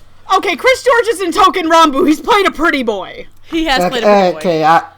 I have not seen much Token Rambu, so I'm just He's the one that keeps working out all the fucking time. Yes, he is actually. He's one of the Spear brothers, right? No, he is the one that when No. He's the one who got dragged into a host club, right? No, that was Chris Ryan. My bad. No, that's Chris Ryan. Wrong Chris. No, Chris George in Token Rambu. The easiest way to recognize him is he is summoned in episode 2 of Hanamaru, and he is the one that gets freaked out when he sees Alexis. Because he thinks Alexis is a girl. God, And he's like, what the fuck, why are there women here? And Alexis is like, I'm not a girl! I'm blanking. I'm a boy. I'm blanking on him. He's, I think his name's like Dodonuke or something. He's always got the skull, and he's like really dark-skinned. Go! Okay. He's always working. Now I'm seeing it. Okay. I remember. Yeah, he's that guy. He has like these wide-ass beady eyes or some shit. Yes, but he is in Token Rambu, so close enough. Okay. And for my California predictions, for Doug, I said David Vincent. Because, he wasn't a Tucker buddy, and he seemed like he would be a good fit, and he does dry and sarcastic characters really well, so I thought it would have been pretty funny. And for Kirill, I said Lucian Dodge for 2 reasons. One, because, if you've heard me on this podcast before, I really want Lucian Dodge to have a lead role in something, and that still hasn't happened yet. Is it bad that I'm really sad that you didn't say David Vincent and Crispin Freeman? Okay, that would have been amusing, but Crispin Freeman actually wasn't Tucker, but he wasn't in one of the movies, so yeah. So the other reason I said Lucian Dodge was because in the Tiger Buddy dub he played young Kotetsu in episode 2. That's right, I forgot. And if I recall, I think it was either one of or the very first role he ever had in a California dub, so I thought this would have been like a really nice throwback. Ooh, that'd be very interesting. Okay. Yeah, okay. Oh boy. So. Yep, so getting into actually plays these two. Hey! We skipping me all of a sudden? Wait, I am so sorry. What happened here?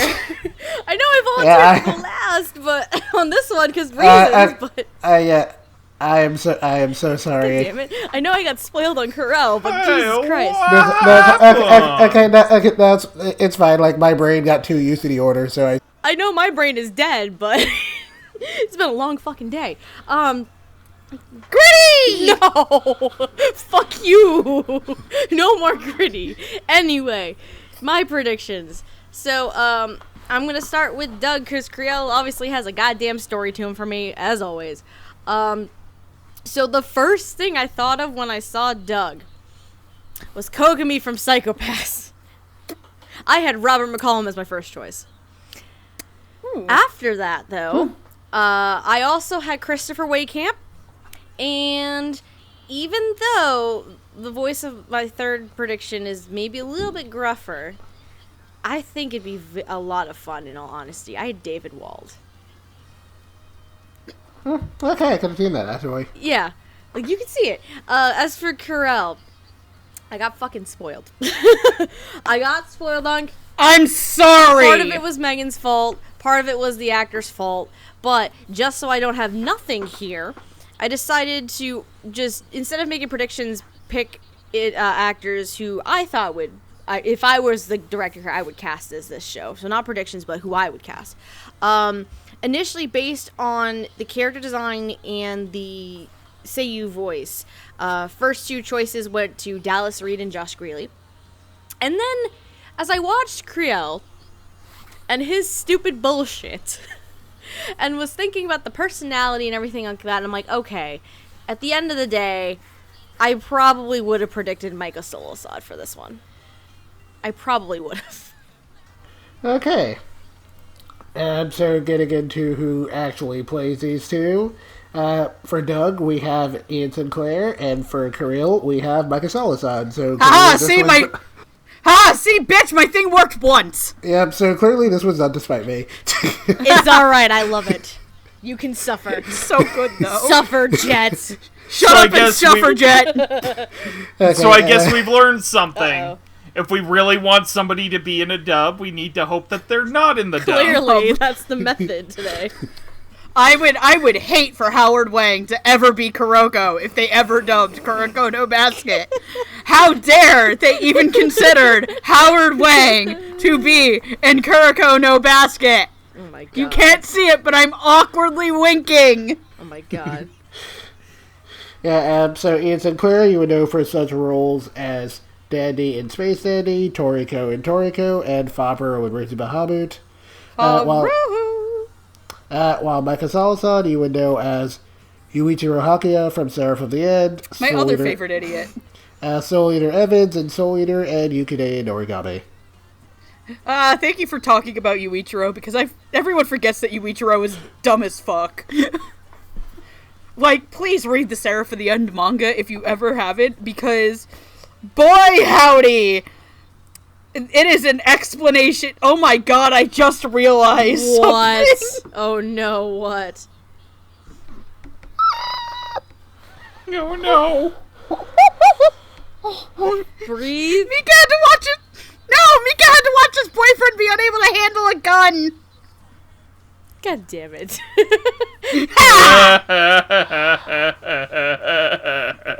Hello, darkness, my old friend. Whoa, whoa, whoa, whoa, whoa, whoa, whoa. Okay, so would you like to start us off, Megan? Sorry. No, I fucking love Micah as Kirill. Micah brings, like I said, or I don't think I said it before, one of the other issues I actually really had with the Japanese was that I felt Kirill was sounded a little bit too young. From a lot of, when I talked to a couple other people who have watched the show that obviously on this episode, they're like, yeah, no, Micah sounds really young too. But I don't know if it's just the way that he's inflecting that maybe it does it a little bit better for me. I love when he gets drunk, by the way, because when Micah gets drunk or does drunk characters, he does this thing where, you know, some people when they're really drunk are really still lucid talkers, but when some people do it, it feels like they don't open their mouth all the way, like when they're talking. Or do I sound like I'm crazy? Okay. No, I hear you. I like that he does that for Kirill when Kirill is drunk, that you do not understand, like, half a lick of what fucking Kirill is saying drunk. Like, that he is the whiniest little drunk in the world. Like, he is literally trying to recite tub thumping. Yeah, basically. He's like, stupid dog, stupid ambition. Like, you can't really hear it. Like, you can understand what he's obviously saying because he's acting, but the acting is, like, it feels like there's, like, something pushing in his mouth. But the other thing I really like about Micah's performance as Kirill is that he plays Kirill so earnestly stupid. Kirill believes every stupid thing that comes out of his mouth is the right thing. And it is really refreshing to hear that. Like, we keep bringing it up, but when he tells Doug that Yuri's a robot, is Fucking the dumbass. exact. If you need to show anybody one clip to sell them on Micah as Kirill, It's that. show them that. Because it is so good. Because it's not him trying to put on an act. It's not like Kirill trying to beef up and be like all smart or like Kirill moping. It is just, this is Kirill. Kirill does not realize that Yuri is a robot even though everybody else knows and thinks it's a secret. And he's completely convicted. And I like that Micah gets that conviction in his voice. And I really liked when Kirill had to be, like, serious and talk about his sister, that he nailed it, but Micah's a really good dramatic actor. I like his comedy stuff, but I've always been a little bit more on the fence of, I really like Micah's dramatic roles a lot, because I tend to like a lot more dramatic shows that he's in.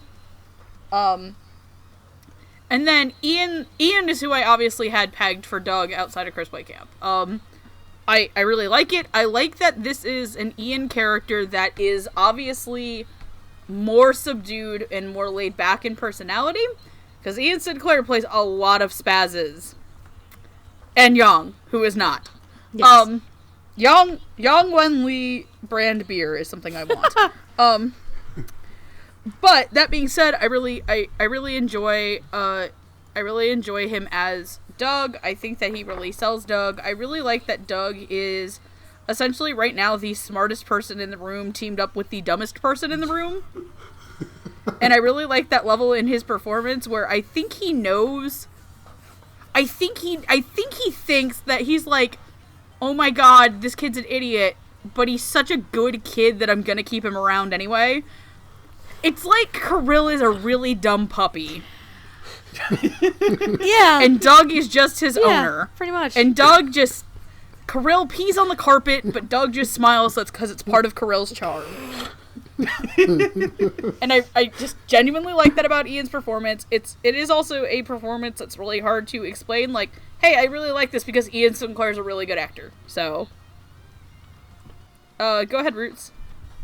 Okay, so, I'm honestly gonna say one of my favorite things about Kirill, like, it is the, hey, Yuri might be a robot thing, but, like, also the fantasy sequences he has in the first 2 episodes. Oh my god. That are completely are lame. just, like, to the point where it's just like the narrator has to say, he's never actually thought it through. Yes! His dream, after this point. dream of terrorists coming to just terrorize a school, and he happens to conveniently be around the corner, and then he just falls asleep before even thinking about what he would actually do.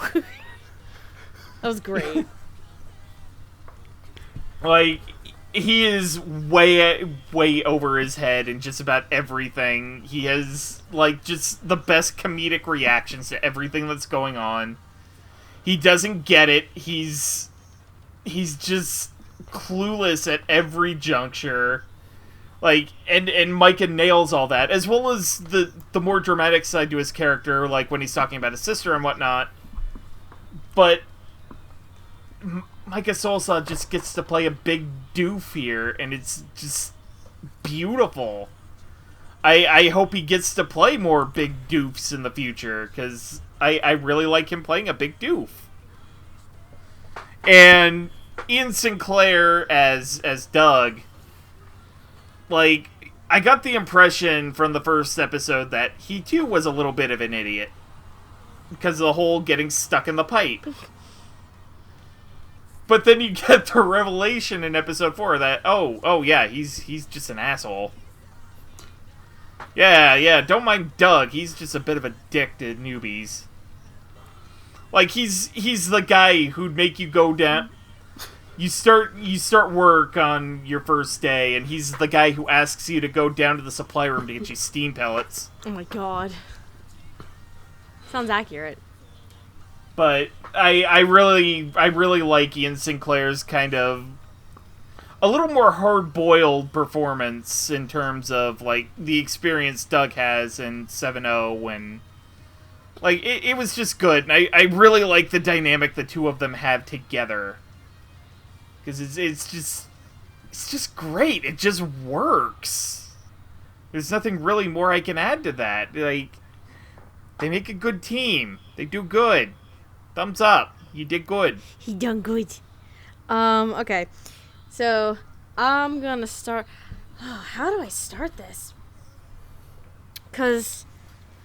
similar, I guess, to Deanna and Kay, Doug and Kirill have a great dynamic, and they're complete opposites, to be honest with you. Cause where Kirill is just, let's face it, a goddamn moron, who has very high dreams and ambitions, thinks very highly of himself some of the time. And then you have Doug, who, aside from, again, being the asshole, he actually, as his codename implies, he's the veteran in all this. He's been around for a while, and he understands what goes on. He does play things by the book, but he's very intelligent, and you can tell he knows a lot more than what he lets on half the time. But he also likes screwing with freaking Kirill. It's great. Because Kirill half the time doesn't even know what the fuck Doug is thinking. And it's part of the charm. So, for Ian, the best way I think I was able to... I don't know if it's the best way. This is how I described Ian as Doug for some reason. Ian as Doug is like if Bruce Wayne became a detective instead of Batman. That's really funny looking back at what I said in the Tiger and Bunny episode, because I literally said Barnaby is just Batman but prettier. I know.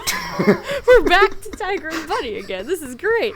But yeah, Ian as Doug, it's not a goofball character, because again, like Megan was mostly saying, Ian is well known for playing goofball characters. I mean, one of his staples at this point here.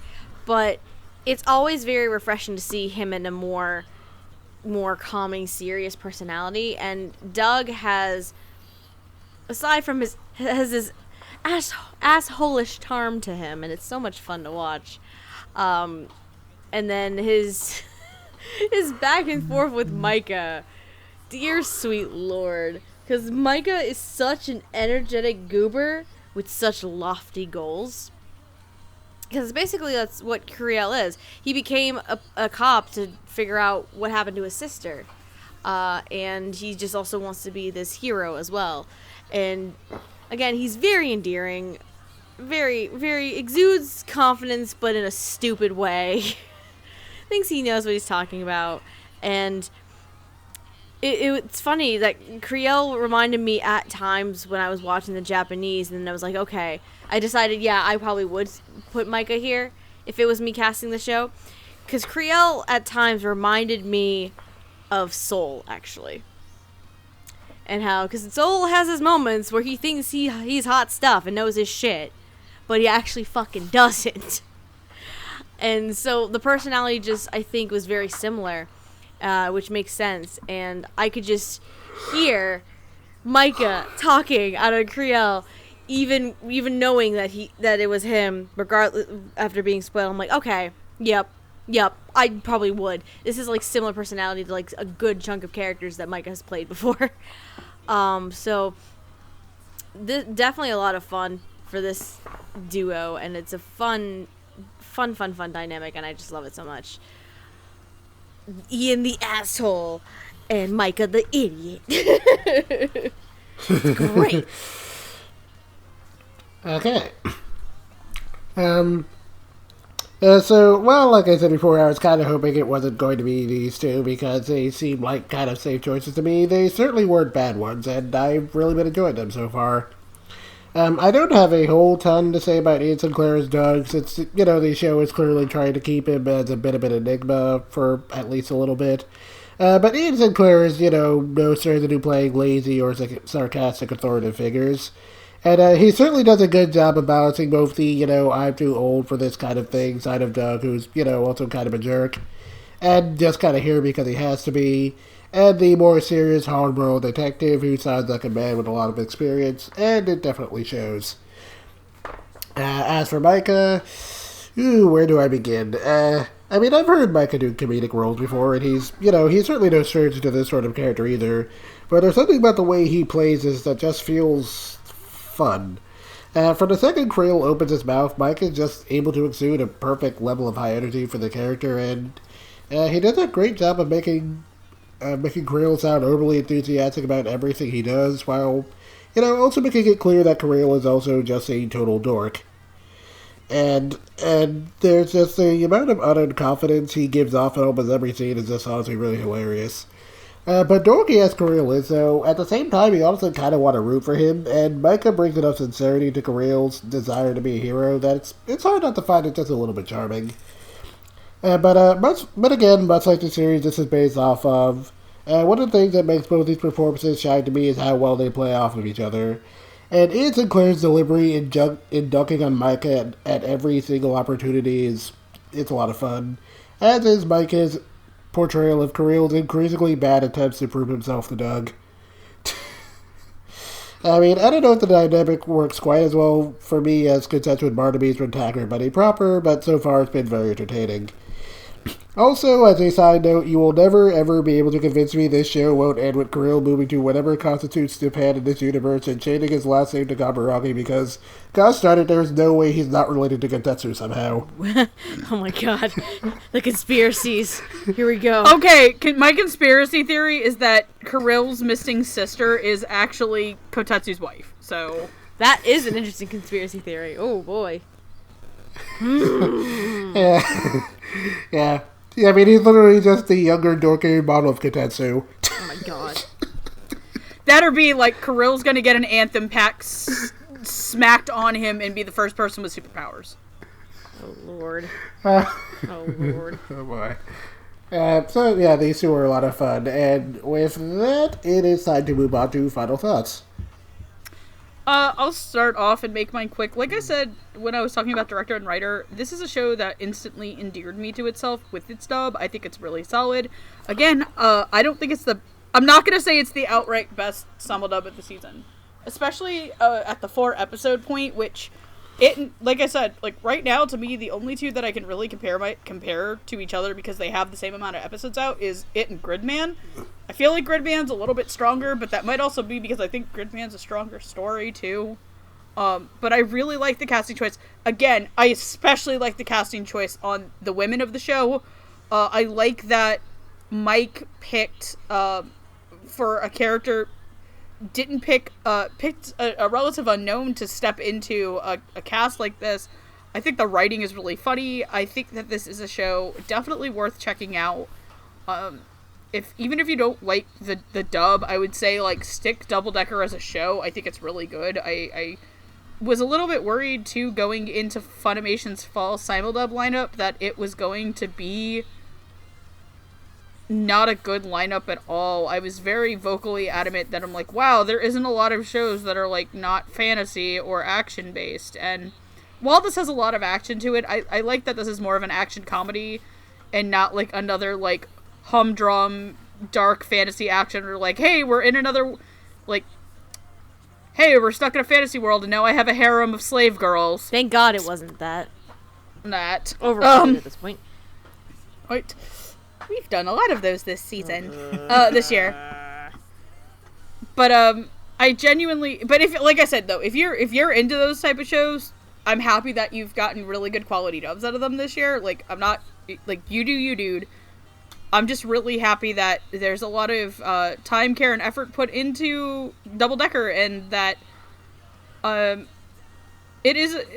If this show is anything like Tiger and Bunny, I am more inclined to go back and check out Tiger and Bunny's dub again for when I actually finish the show. Okay, Roots.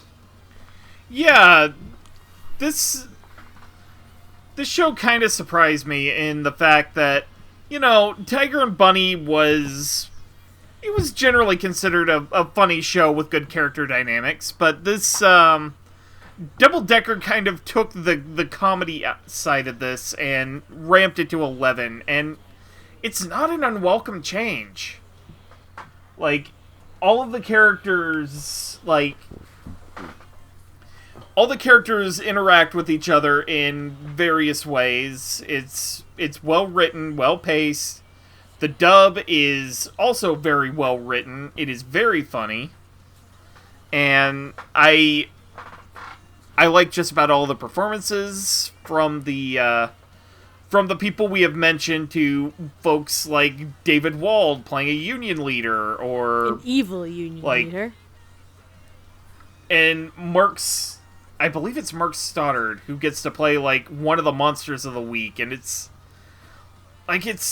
all just kind of fits together really well, and pacing's great. There's great banter, great snap to the dialogue. It's just a great dub, and I'm really excited to see where it goes from here, because we're only 4 episodes in. This is probably going to come out in rather rapid succession, so yeah, I'm wondering to see where this goes. Okay, Steph? So at this point in the fall season, again, like I mentioned before, Double Decker is the only fall show I have seen so far. That is going to change, hopefully, in the near future, because I have a bunch on my list I'm going to watch. But in terms of Double Decker, it's definitely... Because I originally wasn't sure if I even wanted to do this episode, if I wanted to be on it. And then Jet was like, well, you enjoyed you enjoyed Tiger and Bunny. I honestly think you'll enjoy it. And I'm like, fuck it, you know what? I'll just go on blind. I probably will like it. And then Jet was like, yay! But, yeah, this show is a lot of fun. There's a lot of action, but there's a good amount of witty banter and back and forth and comedic moments to it. And the dub just elevates that banter and the comedic timing as well, with the performances. So it's very strong in direction, I think, and very solid writing as well. Has some fun one-liners in there. The occasional bam bitches in there. Bam bitches. But the cast is definitely very strong as well. Even with a nice mix of veteran voice actors and then relative newcomers or individuals who haven't done too many Funimation shows before and were originally based in LA, aka Natalie. But and like Megan said, I like the risks that Mike is taking with the casting for the show too. It's very out of the box, very solid, and I'm honestly enjoying it immensely, and I'm excited to keep watching more of the season. All right, and as for me, so I've been waiting over 6 years for a Tiger and Bunny sequel now, and while it's annoying knowing that sequel is still a little further off apparently, this has been a pretty good way to hold me over. While I don't think it has quite the exact level of heart that made Tiger and Bunny so special to me, this definitely has a lot of really good comedic chops, and I've really been enjoying the characters so far, and I found all to be pretty charming. Similarly, while I can't say if this dub is, going to quite reach the high that Tiger and Bunny did for me, it's definitely off to a really strong start, and between the direction for the comedic timing and the chemistry between the show's various pairs, there's really a whole lot to enjoy here. So I'd say if you were a fan of Tiger and Bunny, then obviously this is very much worth your time, and even if you were late to that train, if you just like buddy cop comedies or, cool action shows in general, or, just good comedies, I'd say there's still plenty here that's going to catch your attention, so definitely try and check it out. And as for where you can watch Double Decker, it is currently available on Crunchyroll subtitled and on both Funimation Now and VRV dubbed. However, since this episode might get put up after the fact, it is important to keep in mind that Funimation's partnership with Crunchyroll and VRV has come to a close, and after November 9th, you will only be able to watch Double Decker dubbed on Funimation Now. Yeah, we had to finally bring that up. I mean, we have to eventually, and... Rip up the Band-Aid. It was gonna happen eventually. It was gonna happen eventually. It is what it is. Sorry. Yeah. We're all still friends. We're all still friends. Yeah. So all three services offer both free and premium subscriptions, with Funimation's subscription rate being $5.95 a month, Crunchyroll being $6.95 a month, and VRV at $9.95 a month. Although if you do have a VRV account, you can also link it to your Crunchyroll account and only pay $9.95 for both subscriptions. All three do offer free trials, although if you use your credit card for those, you do want to be careful to check your card towards the end so you don't get billed. And with that, do you guys have anything you want to plug real quick? Yeah, hi, I'm Megan. You can follow me at Twitter at Queener2, and you can hang out with me, Andrew, and Hardy on the Funimation Discord. Alright, you can find me on Twitter at Roots of Justice, where I mainly just kind of retweet cute animal pics, sometimes talk about general fandom stuff. Generally a good time. Why don't you come by? Say hi.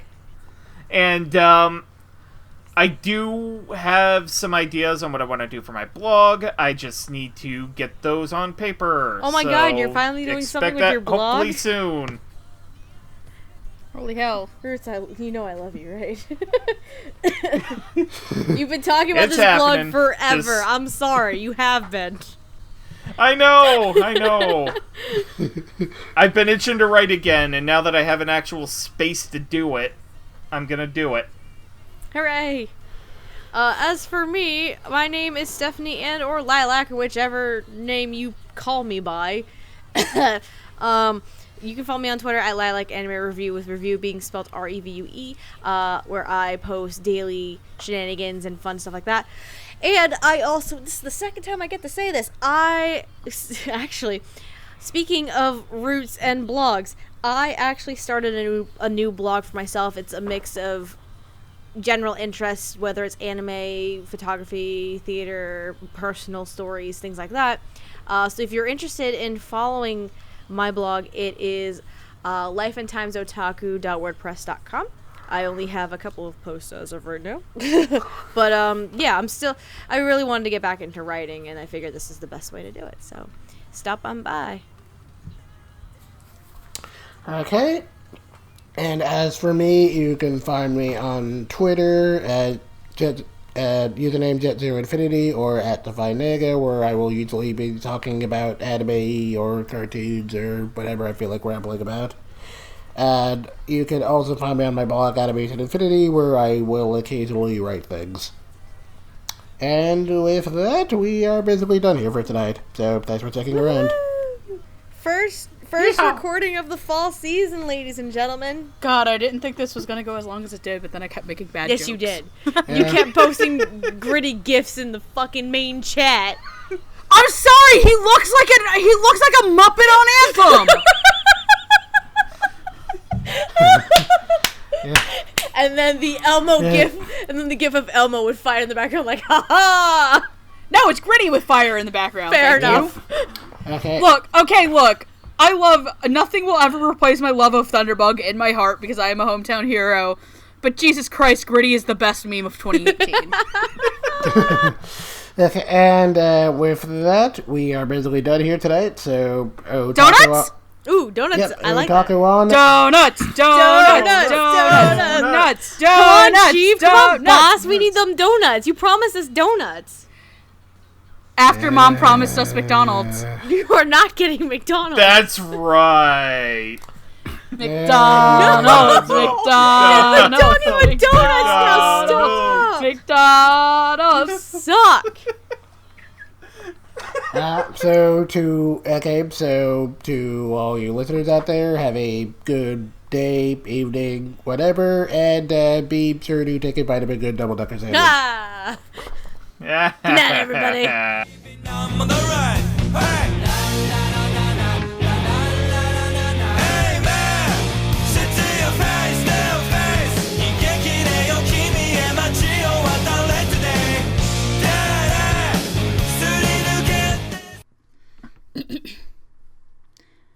Attention all units! Attention all units! This is... I know how police scanners work! Attention all units! Attention all units! This is Megan from the Dub Talk Command, here to give you a This is not a news brief. Fuck me. Attention all units. Attention all units. This is Megan with the Dub Talk 8. Dub Talk 5. Dun, dun, dun, dun, dun, dun. Just with the Hawaii 5-0 theme in the background. Our criminal has a couple of... I'm trying to do this seriously and I can't. Just a blooper reel for the end of the episode because there's 2 different takes of this. So, any and all opinions expressed tonight may reflect on you as a whole. Burp. Let's start that over. I'm sorry, Jamal. There's like 3 of these that you can use.